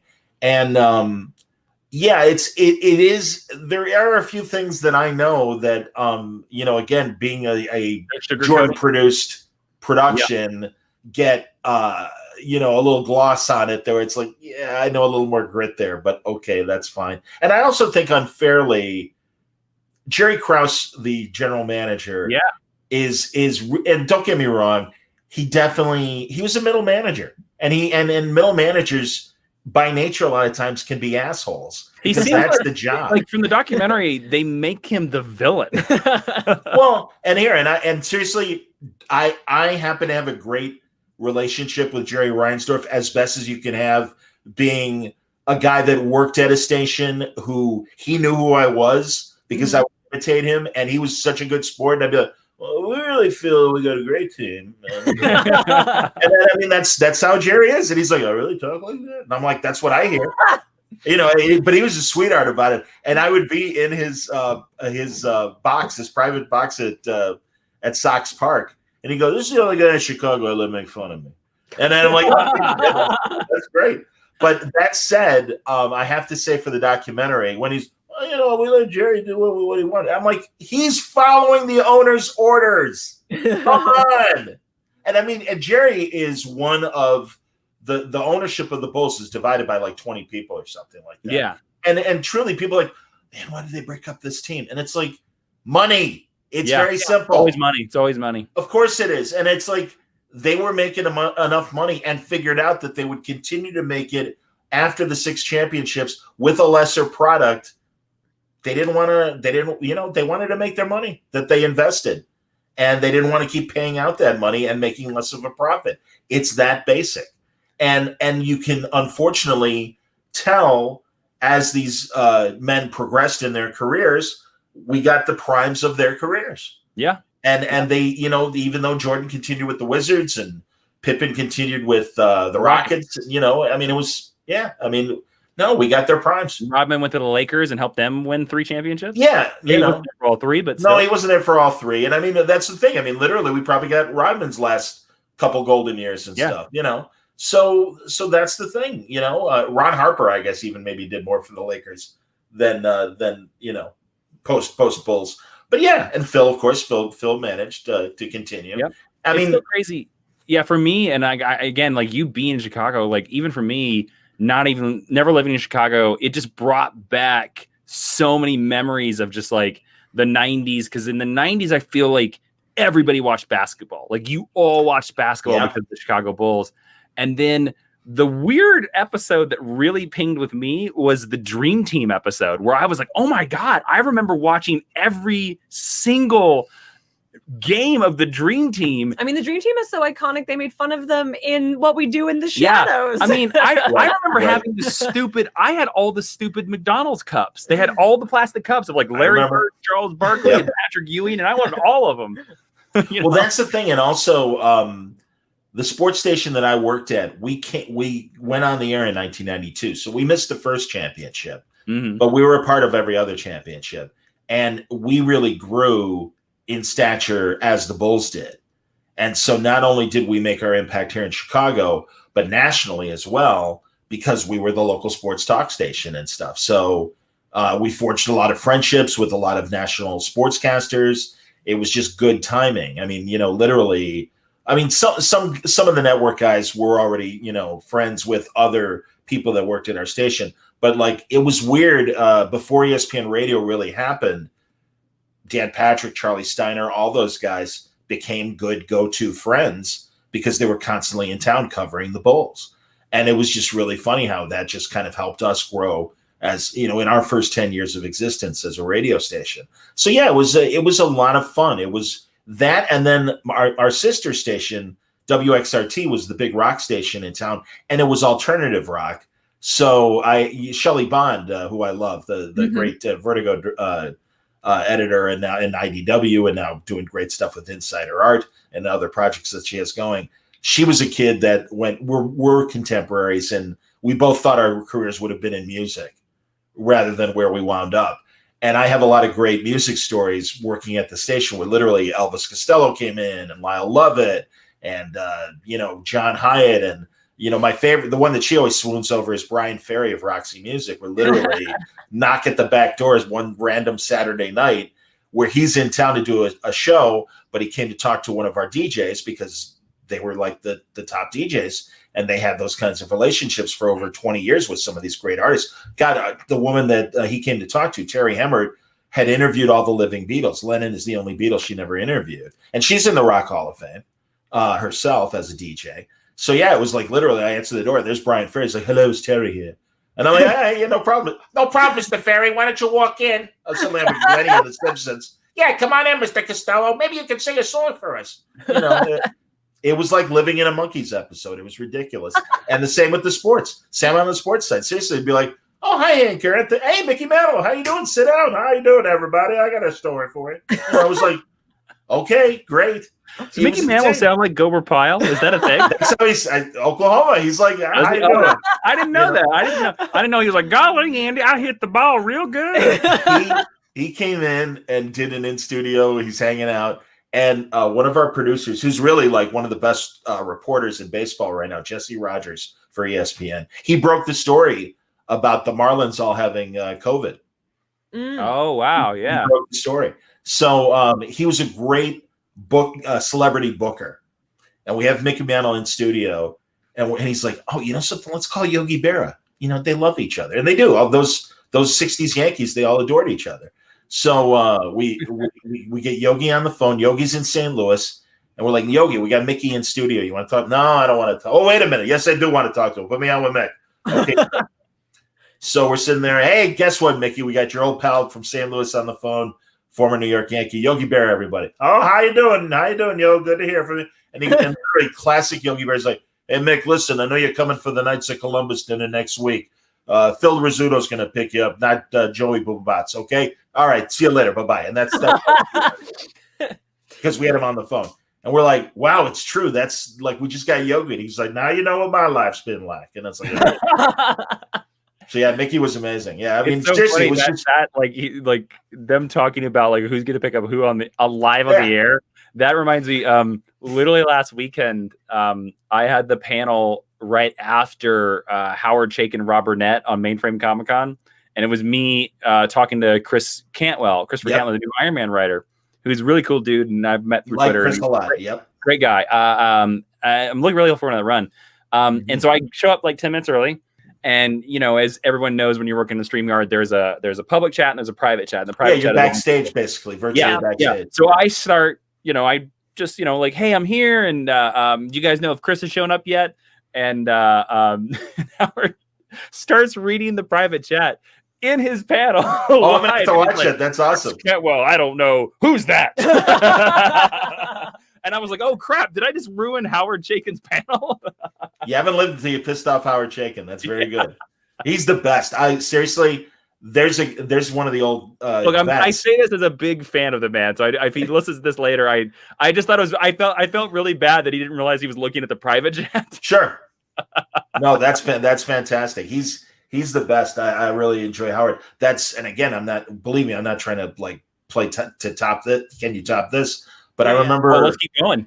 Well, Harlan Ellison, Diana Schutz, the great Dark Horse editor, she was editing Howard Chaykin's Dream Corridor, which was a collection of stories that were adapted. Some of them were old Outer Limits episodes, and some were, other short stories and everything. And I had interviewed her. This was very early in Word Balloon, like 2005 or 2006. And she just was talking about the various books that she had coming up. And she's like, oh, yeah, volume 2 of Dream Corridor is going to come out. And I happened to go to Howard's message board, and a bunch of his fans had heard the interview and said, Howard, we understand volume 2 of Dream Corridor is coming up in Dark Horse. Where'd you hear that? Well, it was on this podcast. What is a podcast? Because it's 2005, he didn't know. And it's great. And he's like, well, and they're like, here's a link and stuff. I don't know how to do this. And it was fantastic. He's like, he didn't know how to do it. And I'm like, it's an honor, given the list of people who have pissed you off over the years, to suddenly be on your shit list. Yeah, and he laughed. I said, I'd be happy to send you a CD of the interview. I said, I hope you'll consider coming out. You do. Yeah, well, exactly. So I sent him a CD, and another person like that was Max Baer Jr., Jethro of the Beverly Hillbillies. What? I did an interview with him when Cinderella Man came out. Double Knot Zero himself, or Double Knot 7? Exactly, Double Knot 7. He, Max Baer Sr. is the bad guy in Cinderella Man. And to be honest, Ron Howard really took a lot of liberties with the reality of that story. They really made Max an asshole. Mm-hmm. Whereas truly in boxing, one of the nicest guys ever to live. And yes, he did as a heavyweight. I mean, he was as ferocious as Tyson in the ring, and literally killed 2 men in the ring before fighting Jim Braddock. He wasn't proud of it. It really upset him, as it would any human being. So it really and I knew and had heard Max Jr., Jethro, say, my dad wasn't proud of killing people, and he was really pissed. So our morning, exactly. Well, Jed, get the shotgun. Exactly. Yeah. No, he. So I was working at Sporting News Radio at the time, so I got to interview Junior, and I'm like, we had just had Ron Howard on our morning show talking about Cinderella Man, and I made sure, because I was the boxing reporter at Sporting News, I'm like, you got to ask him about Truth versus the film, and like, why you made that choice. And he's like, well, we felt, Ron Howard's like, well, we felt we needed a bad guy. It isn't a documentary, it's a story. Mm-hmm. And it's like, it's adapted. Yep. And even Max Jr., Jethro, I'll call him Jethro for the purposes of this conversation. He understood. He really, and he's a great guy. Max Jr. is a great guy. Jethro's amazing. But he was like, people are going to walk away from that thinking my dad's an asshole. And that's why I was like, come on, we can do an interview and it'll be online. It won't be, and portions of it will be on the network, but the whole thing will be online. And he just couldn't figure it out. So I sent him a CD, and he was very appreciative of that. I sent it to him and stuff. And he really nice guy. And, I actually have a boxing podcast feed called the Big Bout Podcast, where I've represented a lot of my old interviews with classic boxing people, and people can hear the whole interview. It's fantastic. And I was very pleased with it, because he really did get to set the record straight, because his dad is kind of, he was a 1930s heavyweight champion, and, a figure of the first half of the 20th century, but certainly forgotten as generations move on. So it was a great chance for him to kind of talk about his dad. It's funny, like, that stuff reminds me of, there's always those people that get set in a certain technology and they're just like, we're not moving anywhere forward. When we did Don't talk about me like that. Well, Ashley is one of them. And Ashley's younger than me, and yet I'm the person that knows technology better. Where I'm almost like, just airdrop, and she's like, I don't want to. Can I connect a cord? I don't know what that is. And it's okay. My mom thinks we're on the radio. She doesn't know what a podcast is. That's true. That's very true. When we were doing the crowdfunding campaign, the Indiegogo for Red Shirt Diaries, our web series a couple of years back. Yep. We had a level where we could send you DVDs of all the episodes. We only had 10 at the time. Well, and because I think it was just way too prohibitive for us to Blu-ray to write the Blu-rays at the time. And we I think had 10 people sign up for, and I was like, they're in HD on YouTube, right? Like, also, I am downgrading them to put them on a DVD. If you are a person who loves a good torrent site, you can find all 31 episodes of that show on torrent. And I'm like, it's free on the internet. You didn't have to steal it. Yep. And probably better quality. What years were you guys making those? 2014, and then the end of 15, beginning of 16. Right at the beginning of 16. Yeah, it's okay. right before all the rules about the Star Trek fan films came out. So we got grandfathered in, thankfully. Oh, good for you guys. Okay, and I didn't even realize that you guys got impacted by that. That's I think we released the last 3 episodes after that ruling. Yeah. Well, because a buddy of mine who's a great actress, Julianne Emery, who was just in the last season of Bosch. Yeah. She did in 2009 and 10 a short video series called Then We Get Help. And it was all about couples getting group therapy. And she shot it in New York. And it was so funny because, as we discussed, when, she was really one of my first video interviews I did when I started doing video interviews here on Word Balloon. She was telling me how it was so funny because that series started getting her meetings as a writer producer as well as an actor. And they'd literally be like, well, how did you shoot that? She's like, on my phone. And how'd you learn how to edit? I bought software and I learned how to edit. I mean, it was just all matter of fact, but this amazed a lot of these TV executives. Yeah. And it's like, no, and truly, you guys are the same way and everything. And I feel a kinship of this. We are media self-starters. It's rather than wait for the opportunities to come, we make our own opportunities. We create. Dana Gould, I loved, he really went off on one of his podcast episodes, and it was before I interviewed him, when he made that Planet of the Apes graphic novel, taking Rod Serling's original script and turning it into a graphic novel. A very different story than the 1968 movie. And but I loved when he just went on a rant about listen, if you think you've got an ability and you're looking for that dream job, stop looking for the dream job and make something yourself. And he put it in stand-up terms. He's like, create your own showcase, things like that. And he was 100% right. So, I mean, that is the great lesson, I think, of this generation of, digital media and everything. Is I keep saying citizen media because it really is. I mean, it's just we all took it in our own hands. And a lot of what we do online, a regular television station or radio station wouldn't have time for that. They wouldn't think they'd be able to gather the local audience for that. That's the reason why we've kickstarted all of our comic books, because we got tired of just trying to We pitched Jupiter Jet was maybe the 6th or 7th thing that we pitched. Yeah. It was not our first rodeo. But it became the first Kickstarter because we thought it was the one that would work the best as a Kickstarter. And yeah, it's kind of that same thing. It's the reason why we made red shirts. It was like we're tired of waiting. We both got a lot of work off of red shirts too. Yeah, over the years. We did. That's awesome.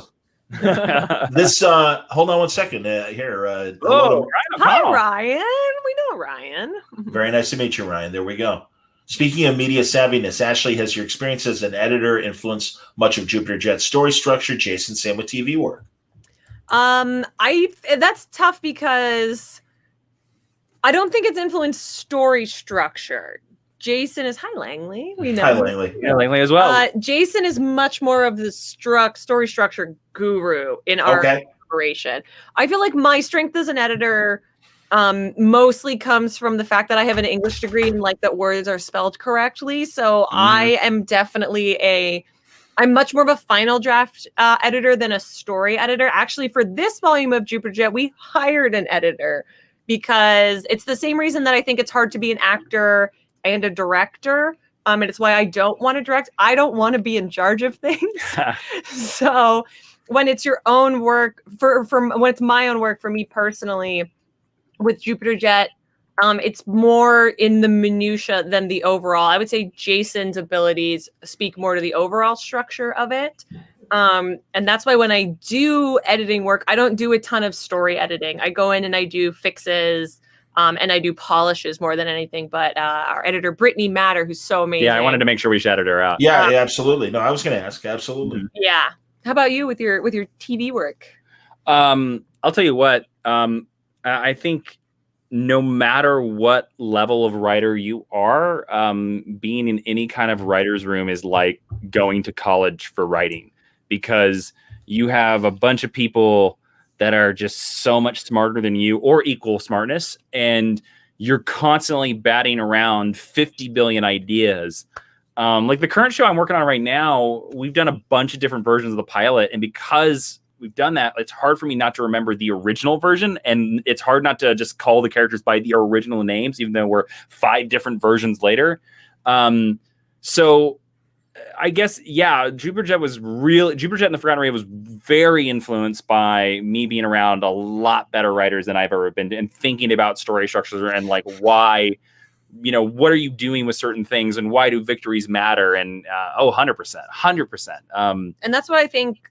That's what I like about working with Jason as a co-writer is we have very different strengths. So I think that's why we collaborate really, really well. But that's also why on certain projects we're like, hey, you're great, but I'm going to do this on my own. But please be my beta reader, but I'm going to do this on my own. Yeah, I'm not writing this with you. So we have we're so #blessed to have each other as resources for everything that we're doing. But #blessed. Nice. #blessed. You're killing me. It's fantastic. Oh my the God. Most overused hashtag on the whole internet, except maybe Boss Babe or Girl Boss. Jason, I know you're working on a new book as well. Yeah, I am. I'll throw it out there. I am working on a comic that I was hoping to kickstart in November, but I think I just can't take the chance with it, with how things could go in November. I'm just not going to chance it. So I've decided to push it to January, but it's called Super Best Friend. And it is, I come from Kansas. I grew up on a farm, very poor farm family. And so I have a lot of kinship to Superman. And a lot of people have been like, oh, you must be Superman because you grew up on a Kansas farm and stuff like that. And this is kind of my take on Superman. It's my original characters with a character I created a long time ago called Captain Terrific, who's been in a couple anthologies. And it's about him and his sort of Jimmy Olsen, who is called Maddie Moore. And it's about their relationship. And it's sort of like my meta take on Superman and superheroes and what that would be and what that would really be like. And it has a lot of commentary on fans and but it's very fun. I'm working. George Kambatis is drawing it right now. The guy who drew the Black Ghost, and he did the Vampire Diaries. The Vampire Diaries. Tie-in kind of. Yeah, he's a great artist. But so it's gonna have like a very fun and upbeat. And right now I'm looking at the Kickstarter will just be for the first 2 issues, but I'm hoping it's 6 issues. I'm hoping to be able to do all 6 issues. And then I introduce a bunch of characters in that first volume. And I'd like to like spin off them because each one of them will be able to tell a story like in a different genre, which is something I like. So like there's one of them that would be able to tell like a horror genre. And there's one of them that would be able to tell like a very kind of military superhero kind of comic book drama. And I'm hoping that if Super Best Friend goes well, I can spin off into those. That sounds great. Yeah. It kind of goes back to the conversation that we were having a little earlier about like new media or citizen media. Like Jason didn't, Ryan says, I smell Jason's Black Hammer. I mean, I will say, what a flattering comment. I will say I'm definitely influenced by, it'd be hard. Anybody writing superheroes right now would be hard not to be influenced by Black Hammer because it's so genius. And Jeff Lemire is just one of the best writers in comic books. So yeah, it is definitely inspired by that, but I am intentionally, I am very aware of Black Hammer, so I'm making sure that I'm staying over here. That's always hard. Honestly, I can appreciate that. Yeah. Because, I know Seeley never watched Buffy when he was making Hack Slash. Oh, yeah, very similar. And I know Kirkman and Max Brooks didn't read each other's stuff when they were doing Walking Dead and World War Z. Yeah. It's like, no, I don't want to see what that guy's doing because we're kind of playing in the same playground. So that's a very fine line, right? Because you want to do enough research to make sure that you are authentically inhabiting whatever it is that you are trying to build from the ground up. Yep. But also not drown and then wind up copying right everyone else. But no, and truly, like you said about Lindelof, obviously. Doing the same stuff that you guys were doing in Jupiter Jet. We also like love him so much and respect him so much. That's just really interesting to be in the same brain space that he was in. Yeah. Well, that's why it was still interesting to watch that episode. I was like, well, sure. Well, I love the Alan Moore documentary In the Mindscape of Alan Moore, and he tells the story, and he's right that the steam engine was pretty much invented around the same time all around the world.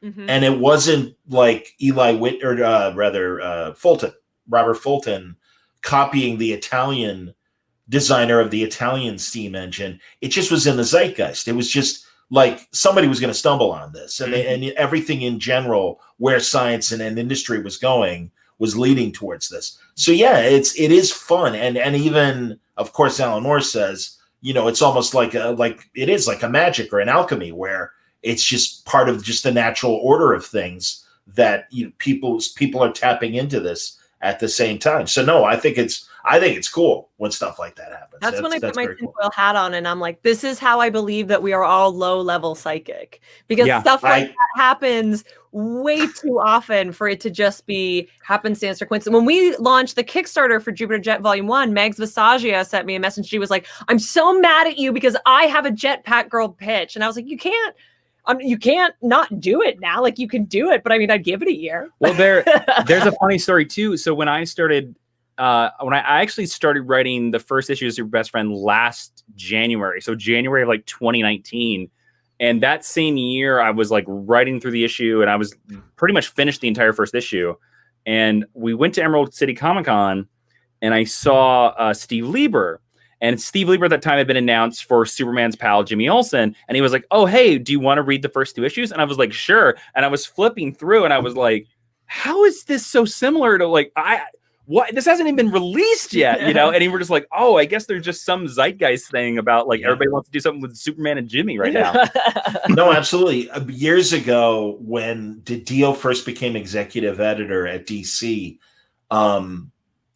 Judd Winnick, and it's so great because it is you wouldn't think Judd Winnick would write this based on Hilo and the stuff he does now, but he had this great Jewish mobster comic called Caper in the early 2000s.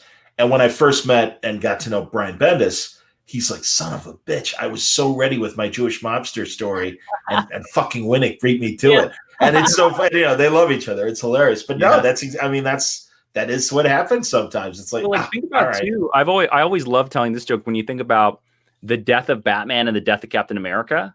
When you think about because those happen in like, I believe in the same year or like the year after each other. And then they're both about them being sent through time. Like Batman got sent through killed, time, but not really killed, but Right. and Captain America was the exact same thing. Civil War. Yep. I know Grant Morrison and Ed Brubaker were not talking. No. And then their sidekicks take on the mantle Yep. and struggle with what it means. I do know that they were talking about not appearing on camera on Word Balloon, though. That was definitely a conversation that was happeing in 2007. Yeah, and isn't that funny? Ed Brubaker, send me an email. And by the way, that's hilarious because you're right. I had Grant and Liam Neeson, Liam Sharp. Liam Neeson would be Grant? great, too. Liam Neeson? That would have been amazing. I've had skills, and coming on Word Balloon is one of them. Liam Sharp, by the way, one of the loveliest, kindest, nicest, most amazing humans in comics who looks like he can beat you up at a bar. Yes, he is. He is big and imposing, and yet a sweetheart. I completely agree. And no, it was because prior to, God, we talk in March or April. I can't remember. The Green Lantern. Yeah, we talked about the beginning of season 2 of Green Lantern. And DC was very sweet, and they shockingly, because just corporately, I don't mind saying this, DC was always just a little more, well, you got to go through us. And if anything, because I was friends with a lot of people who ultimately worked at DC, I wouldn't go through them. I went through my friends, you know, and it really surprised me. But at the beginning of COVID, they did publicity. Clark Bull and Mike Schelling came to me and said, "Hey, man, we know you know a lot of people in the business, but can we help you get somebody that you don't normally get?" Clark and also lovely humans. Yeah. Absolutely, both guys are great guys. And I'm like, would love to talk to Grant Morrison. The only time I ever talked to him was when All-Star Superman had wrapped up and he was doing Batman R.I.P. And we talked for 5 minutes on video for Newsarama. That's the only time I ever talked to him. And they're like, okay, we'll make it happen. So they got me Grant and Liam together to talk about Green Lantern, which was fantastic. But yeah, it was an audio conversation. So I haven't been able to get Grant back on camera, but he was so sweet. And really, that's fine. I was going to say, John, what was it like talking to an actual wizard? He's a fifth dimensional being. I'm almost certain of it. Absolutely. When he starts his church, I'm there. Yep. Well, it was really nice because I'm like, hey, how are you guys coping with everything? And it was very sweet because literally I've only met Grant a handful of times. But, and he's like, John, how are you handling all this? And I'm like, oh, thanks, Grant. I'm fine. I'm like, don't worry. Everything's okay. He's like, just the weirdness of all of it. All right. And I'm like, yeah, I'm doing fine, man. Thank you, man. So, and Liam was great. Liam came on to hang out. I don't know if he was on earlier in the show before you guys came on. But Liam, absolutely. Oh, John Con? Yeah. And it was so great. It's going to be called John Con. Yeah, I know. I want a T-shirt. I got the. Here I've got the logo. Word balloon avatars on it. Well, here I got. Where the hell is it? I'm sure. Yeah, replace the microphone with a tiki glass. I can put it in the corner right there. Yeah. But also, there's a bigger one. I know there's a bit. Where's the other one? Dear Santa, I would like a John Con T-shirt for Christmas. Please wear a mask when you come to my house. Well, I'm gonna have to. I'll change. Although, you can't see it in the black. It does say 2020 surrounding the circle, but it's blacked out. You can see it if you get really close to it. That's so funny. They're not quite the same black. yeah. Franco colored it for me. Tim Seeley drew it, and Sean Dove inked it. Let's compliment the inkers. Really cool. Yeah, you got a good little creative team on that logo. Well, they all live in Chicago. Yeah. Oh, it was ridiculous. Well, Franco's in New York. But yeah, man, no, hey, seriously, my Larry King. I love that's my favorite. I love that too. And the League of Word Balloon listeners, of course. I guess it's this way. There you go. To everyone listening to the audio podcast, Ashley, of course, is referring to John with the classic broadcasting microphone. This has been Jason Inman as audio captions. Podcasting famously a visual medium. but I made them put. If you look, I've got my ear to a tin can with string, like an old like when you were kids and you played telephone. I don't know if you guys did that. We did that. What's a telephone, John? No, exactly. I remember back in my day, you used to run to be the person to answer the phone, and now I don't answer for nobody. Have you seen the video? And I think this happened at the very beginning of COVID. A dad, because he had time, I guess, to finally sort through the garage, found an old rotary phone, plugged it in, and told his 2 teenage sons and was like, dial my phone. And to what they could not figure it out. It was so funny. But I guess we take it for very granted because we're like, of course, you follow the number and let all, all the way back. Yes. But they were like, okay, maybe you press it, or maybe you just like, they couldn't get that you had to follow it all the way and let it go. They wouldn't let it all the way back. They would like pick it halfway and keep going, or they would like press the hang up thing 3 times. Oh yeah. The thing that the handset rested on. Sure. It was so funny to see like them, and but again, well, my TikTok. So I guess why am I laughing? Well, I'm gonna keep. I'll keep up the retro talk because my aunt, my parents passed away young, so I was raised by my aunt for a long time. And after college, while I was looking for a place and getting a decent income to be able to live on my own, I went back and lived with her, and she had a rotary phone in her basement that was on the wall. And I really did feel like Green Acres, where because I would talk to my long distance girlfriend on the rotary phone, and it still worked. We could dial each other and everything, but it was so retro. And I really was just like standing in the corner talking to her on this like wall phone, because that's where my bedroom was down in the basement and stuff. And it was just so hilarious. And I'm like, oh my God. And I remember carrying the base of the phone with you while you talked, because the connector to the plug to the extension cord. My grandmother, who passed away 2 years ago, had a rotary phone till her death. That's what I was going to say about my aunt. Absolutely. It's probably still in that house. It was plugged in next to like the 2015 digital phone. Like they were right by each other. That's funny. If she got a phone call, they both rang. Oh, that's fantastic. That's excellent. And the rotary phone like sounded like, it was like somebody hitting a hammer against a bell, Like, oh yeah. Oh God, yes. And they were sturdy. They really were like weapons. No, it's insane. And in fact, she remembered as a child. She was born in 1920. She would have been 100. She made it to 98. Good run. Yeah, a very good run. And it's so funny. She shares the birthday with Ray Harryhausen, not only the date but the same year. They both would have been 100 this year. Iconic. Isn't that crazy? So she's true. I gotta. I'm sure word balloon people are sick of this story, but back in the whenever 300 came out, we're Greek. 2008. 2008. There you go. So, God, man. So she's 88 years old. And I used to take her to the movies all the time. And she'd be like, I want to see Hotel for Dogs. I'm like, all right. Just the worst, the lamest movie. I apologize. So she comes to me and she's like, I want to see this Greek movie that's in theaters now. And I'm like, 300? She's like, yeah. And I'm like, well, just so you know, I'm like, it's an R-rated movie. I go, it's probably going to be pretty violent. And I go, there might be some nudity. She's like, well, I'm no prude. And I said, I know you're not a prude. She hits me in the gut because our people came from Tripoli, and Tripoli was close enough to Sparta that we were part of the Sparta territory. And she literally had this serious look at her. She said, hey, this is about Sparta. This is about us. And I'm like, okay. She loved it. Did she love it? Yes! She loved it. And it was so funny because literally my oldest cousin, who, you got to do the math, was 60 at the time. He's now 70. And he's like, I don't want to see that movie. I'm like, your mom loved this movie. And the best was like when the Persians were attacking and Ganesh, the god with the elephant head. And I'm just like, you're okay with this? She's like, oh, no, I remember from Sunday school. Yeah, this is how the story was told. She loved everything. And honestly, it cracked me up. I'm like, way to go, Anita, little 88-year-old Anita, loving 300 because she's a Spartan. And I'm like, okay. So there you go. Going home, kicking the bathroom door open at night and this is Sparta. We are Sparta.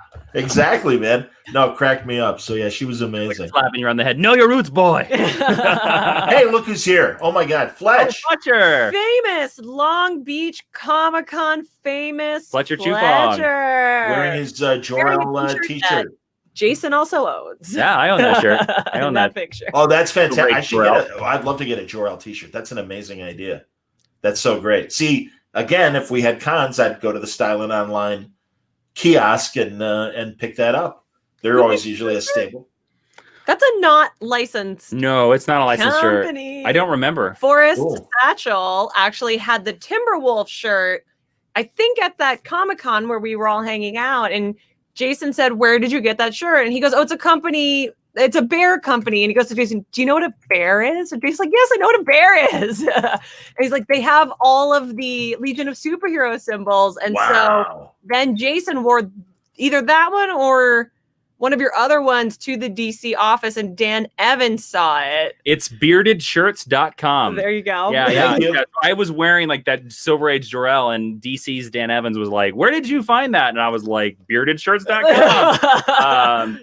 We'll be suing them next week. Fantastic. Oh, he's amazing. Oh, yeah? That's so cool. Have you talked to Dan before? No, Dan Evans never.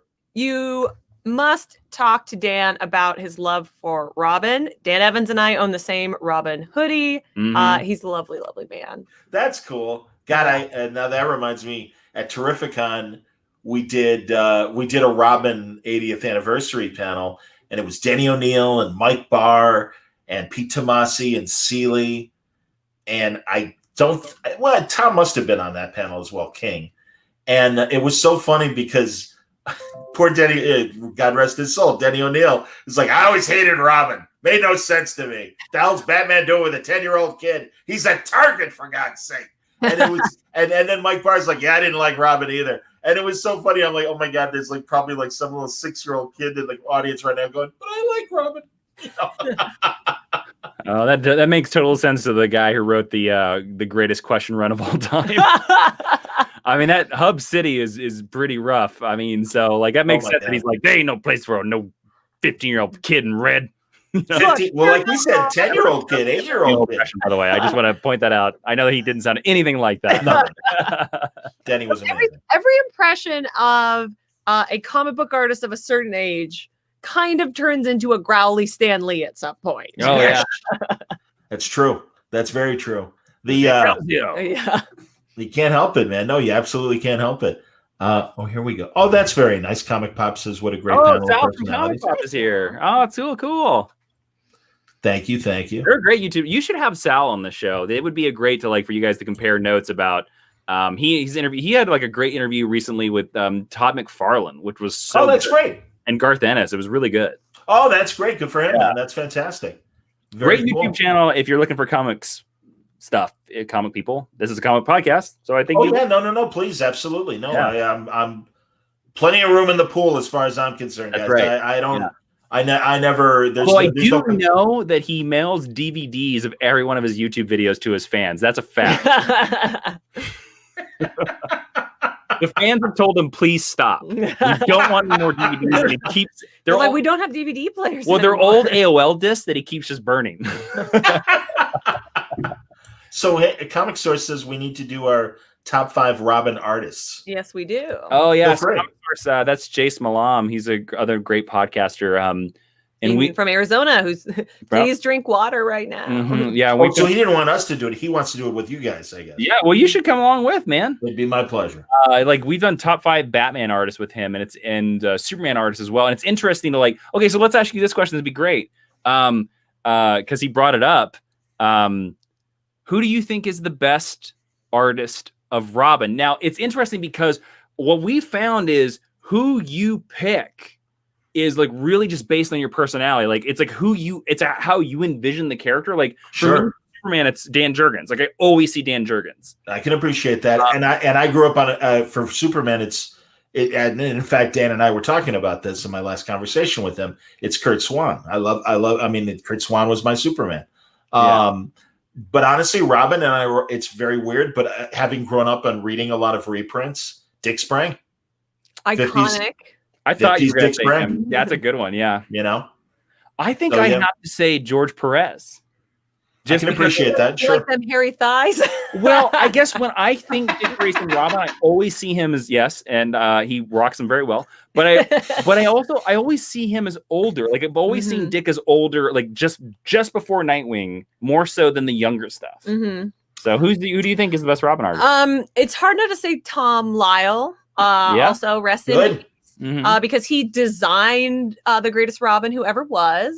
But I also think Graham Nolan did a really good pick. Nolan does a fine Robin. Sure, I'm a Tim gal, so good that's cool. No, that's cool. I mean, I've obviously, again, we mentioned her earlier, Nicola and her. I mean, for me, Robin, and don't get me wrong, I love all the Robins. It's like the James Bonds. There's no such thing as a bad Robin. No such thing as a bad James Bond. Yep. But yeah, Robin at the end of the day to me still is Dick Grayson.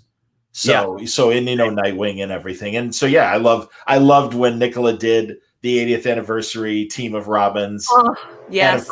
And of course Nightwing showing his ass, which cracked me up. And he's the sexiest of all the Robins. It's just a scientific Look, he is the superhero in the DC universe that's had the most sex with people, so Jason slut shames him on Geek History Lesson. Him and Matt Murdock are always getting shamed. Look, totally Matt Murdock. It's more just being impressed. It's admiration. Yes. I get it. I totally get it. Absolutely, man. No, and also, and forgive me, I don't mean to it's a slight tease to feminists that are always, that cover is a little too cheesecakey. And then the same person will say, ooh, Nightwing's butt.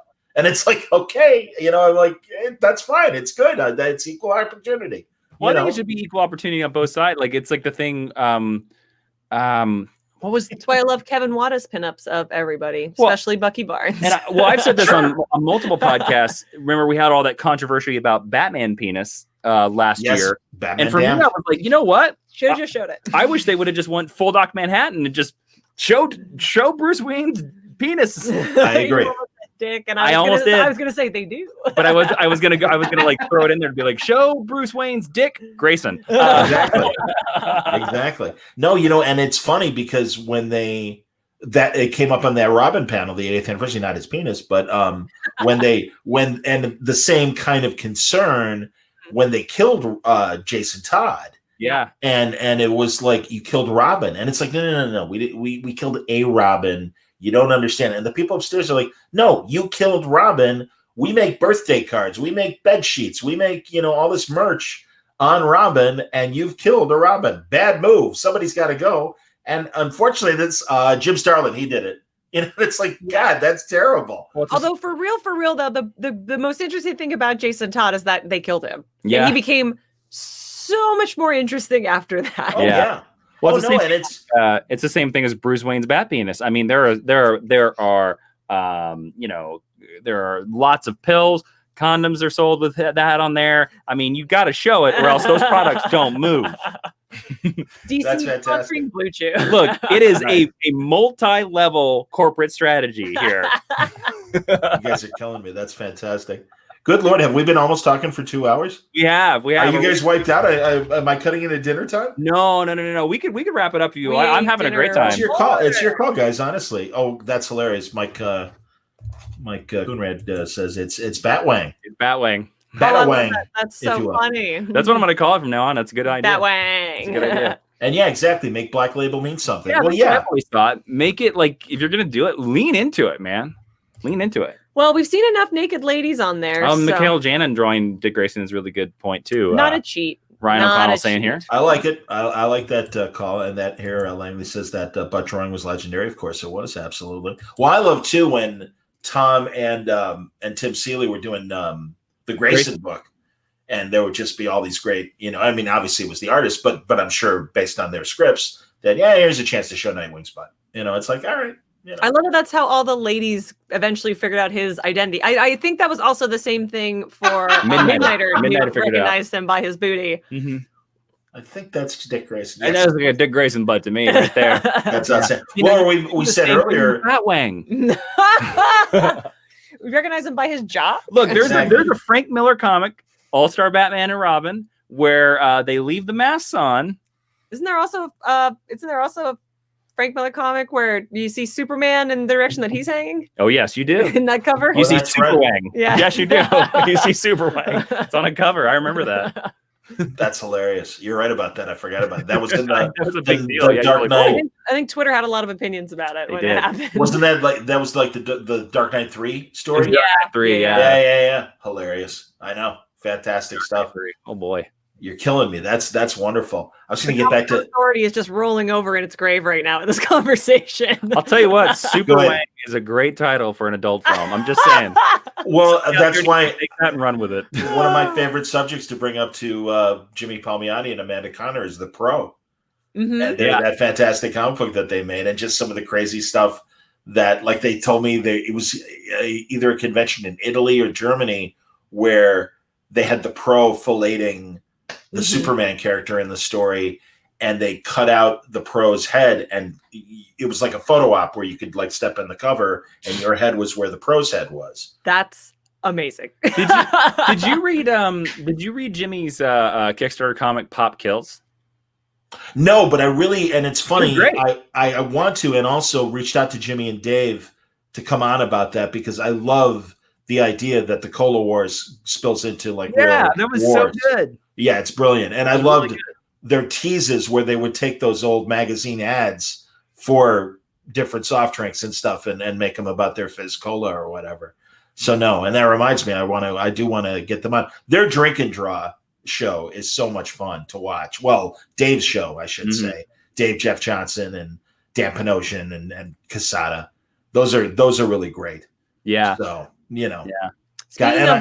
Speaking of cheesecake, though, I think Amanda does cheesecake perfectly, like mwah, where it's Absolutely. like it's very like sexy and titillating, but it doesn't feel exploitative in the way that it's a very specific line. Like her Power Girl work will remain legendary forever, and that's why they printed it in the big artist editions. But I'm like, man, if you want to draw sexy ladies, you gotta cozy up to Amanda Conner and get her school of thought. All right, here's a good one.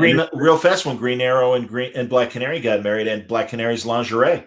Yes, that's really so good. It's really good. I wish they would have kept them married. That was one of the things the New 52 washed away. I was like, no, we finally got them married. There's a lot of great character moments, and I fear that Clark Kent and the reset button will hit whenever the current status quo wraps up with DC. This one will be very mad if that happens. Yes, I just think Clark and Lois, or Lois and Clark, are just such like. Well, they might keep the marriage, but they just might put the secret identity back in the. Well, I wouldn't mind that, to be honest with you, but I don't want them to get rid of John, I don't think they will get rid of John. I think John's too popular. So I do think the marriage might stick. It's funny when Brian told me about the reveal a few months before it happened. Super Wang? Yeah, no, like not that reveal. You heard it here; it's confirmed. Not Super that reveal. Wang. But really, and at first on the Word Balloon podcast, John Sunder said that Super Wang was coming. That's true. No, but and at first I really had that same reaction of, well, is that a good idea to get rid of Clark Kent? And then I thought about it, and I'm like, that does open up a lot of story opportunities. And we're 9 months into it, and a lot of even though they did those specials where they had little interludes of various aspects of the DC universe dealing with it, I still think there are a lot of story opportunities. And it reminds me of when Spider-Man revealed himself in Civil War, and we really didn't get what we deserved. The only really great story, and I told Straczynski this when I got to interview him, that amazing period where the Kingpin found out, almost killed Aunt May, and then Peter goes into the prison and challenges the Kingpin and beats the shit out of him. And it's like, this is what happens when you try to come after my family. And it was fantastic, because it really, that's the great thing about Spider-Man. Spider-Man is aw shucks and all about insecurity. And then the safety comes off, and he's literally one of the most dangerous people in the Marvel Universe. And it's like, you're only reminded of that, like moments like that, or Superior Spider-Man when Doc Ock is in his body and he shatters the tarantula's jaw. Yeah. And he's like, holy shit, he was holding back all these years and I didn't realize it. And I don't think people understand what proportional strength of a spider means in the real world. Well, it kind of means anything you want. But you see him, like, you don't see him lifting cars the way you see Superman lifting cars, but proportionally it would be on that same scale. He still lifts cars in a lot of stories. It's never like in a heroic way. Like, he's always throwing cars at people. One of the early Spider-Man annuals, Ditko did this like kind of back matter piece about various aspects of Spider-Man. Mm-hmm. And one was that that Thor and the Hulk were likely were stronger than him, but that was pretty much about it. and that otherwise Spider-Man is one of the strongest men. Yeah, I've always heard like universe. on that scale, like he's like slightly stronger than Captain America. Like he's stronger than Captain America. Yep. All right, this might be a fun one to like wrap up the episode here. Sure. Let's go back to it. Who do you think is to you the best Spider-Man artist?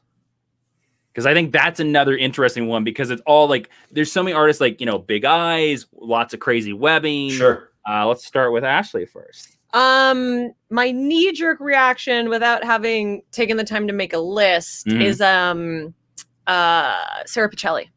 Oh, I love that. Much more of a Miles gal, but I like what she does with this is a very weird specific Spider-Man detail that I like, but I like the way people draw Spider-Man's hands and the joints of his fingers as he's wall crawling, and the way that his feet are shaped. And I think she draws the best exaggerated anatomy for those details. And Miles is, because I'm like, Jason told me that Miles was amazing forever and ever, but I'm like a post Spider-Verse convert to the Miles comics. So like she's been the most impressive to me recently. So that's like my first answer, best answer. Hey, Langley, high five. Langley agrees. For me, and it's like he had a run on it and then he came back and it really sealed it. It was the J. Michael Straczynski run. For me, it's John Romita Jr. Mm-hmm. Like I appreciate that. You like a rubbery Spider-Man? I just like how, Mark Bagley, Ryan O'Connell says in the comments, says Mark Bagley. You cannot deny Mark Bagley, but there's something about how just the shape of his Spider-Man head looks. And like there's that one cover where Spider-Man's like perched on the cover corner of a building and it's raining on him. And I just think, to me, like that is like the greatest Spider-Man image of all time. So that's why it's John Romita Jr. for me. I can appreciate that. Mike Conrad says hard to top Ditko, but I really love Todd McFarlane's take on Spidey. Yeah, I'm with the comic source, and I guess again this is my old man showing, but Romita Sr. Romita Sr. Yeah, you know, and I mean, and again, Ditko, obviously, the original, and I think if you were doing, and I'm sure this podcast has happened and will happen for all of us eventually. If you're doing Spider-Man artists, I almost think Ditko Sr. might have to be tabled. You might have to take Ditko off the table, yeah. Yeah, Ditko or Romita. Well, because you said Ditko Sr. So do you mean Ditko or Romita Sr.? Sorry, Romita Sr. is who I meant. No, and I can appreciate that because. Like Ditko Neil Adams for Spider-Way. Yeah, there you go. Well, like Neil Adams for DC, Romita Sr. was responsible for so many like licensing images. Yes, that went beyond the comics, the calendars, all the. I mean, that's why How to Draw Comics the Marvel Way, things like that he did. I believe that was Romita Sr. It's like Jose Garcia for Wonder Woman. Like every Wonder Woman image that you see is either him or George Perez. So. Yeah, their influence has even transcended just what they did in the comics. 100%. Absolutely. You see them at Walmart. Yeah. Yeah. Behind me, you can't see it, but I've got 2 of the Spider-Man daily comic strips. And I love that. Yeah, because it was written by Stan. Stan did write the stories. His brother Larry did the pencils, Larry Lieber. And my why am I blanking right now? Shame on me. Who inked it? And it's the guy who gifted these to me. Good Lord, I see him in my head. And he's a 90s Spider-Man. Always what happens. When I said Sarah Pichelli, I almost said Emanuela Lupacchino, who's not the same person at all. That's hilarious. God, he was a Clone Saga artist and a great artist for both DC and Marvel. Shame on me. I can't think of his name right now. That's terrible. I'm embarrassed. But anyway, he's a nice guy and he's always very kind to me. And he's the one who sold them to me. But they're amazing, and he's a great example too of a great inker. God damn it! I can't see. I'm loving that. Like the audio listeners cannot see that John is like straining over his shoulders, trying to see the name. Joe Sinnott. I thought of it. Alex Saviuk, everybody. Alex Saviuk, and it's not an obvious Spider-Man name. Alex is another great inker that not only does a great job finishing, but can ape various styles. And one of the great stories is when Will Eisner passed away, he had already agreed to do a crossover between the Spirit and Michael Chabon's character, the Escapist from Cavalier and Clay. Oh, nice. And he did the basic pencils, but Alex did the finishes. And you would think that it was Will Eisner start to finish, because he knew how to ape Eisner's style. And he showed me, he sent me JPEGs of the pencils, and they were outlines. I mean, they were nothing. There was no detail whatsoever. They were breakdowns that Alex took and turned into Eisner-looking art. And that was amazing. And it was almost a factor of age then, I think, right? Well, and I don't know what level of health he was. Yeah, I think it might really even had because Eisner, much like Joe Kubert, was still like cranking out great stuff right till the end. Mm-hmm. So yeah, maybe in the last few months he just couldn't, or just hadn't gotten to that project yet. But I know that, I mean, it came out posthumously as far as the crossover, 5 pages, something like that. But and God, Kubert, good Lord, that was what a loss when I mean, Joe had a great run. He was in his 80s when he passed, but obviously it's always too soon for these guys. And I was so pleased at the amount of new stuff that Joe was still cranking out, kind of like Carl Reiner, and how vital Carl Reiner was literally up until the end. And I love that about the older generations, and it gives as I creep into, I'm on the last lap of middle age. John is like turned 21 this year, and he's having a lot of issues. So let's be really supportive of him in this time. Thank you, buddy. Yes. No, honestly, guys, I don't worry about my age because truly, as you guys know and everything, I mean, I'm part of this new media era. And I mean, I see nothing but opportunity and more work. Young, man. That's the secret. It kind of does. I mean, truly, a lot of my radio contemporaries that were in similar situations and didn't know what to do when they lost their jobs, I'm like, get a podcast. Really? I don't know how to do that. And I'm like, it ain't that hard. Well, look, Conan O'Brien invented it last year, so it can't be that hard. Yep. Conan O'Brien invented podcast. I know. So, do you guys, as fellow podcasters, it would crack me up how so many people resented when he was on the cover of Variety or whatever major magazine. Look, we listened to that podcast. It's a great podcast. It's amazing. I was livid when that happened. It's a fun joke. Really? I'm like, no, it's a fun joke. No, it's kind of like the same joke like Al Gore invented the internet to me, where it's like just the fact that like, I'm certain for Al Gore it was the same thing. I'm certain like the press made it that. And so like he didn't ask to make that the title of the Variety article, but absolutely not. The hubris of Variety to be like the father of podcast. And you're like, it's been around for 15 years. Well, honestly, people like Mark Maron who claim to be the person who brought it, but like we know a lot of people, yourself included, who've been like, when we started in 2014, we thought we were late. Like, and we know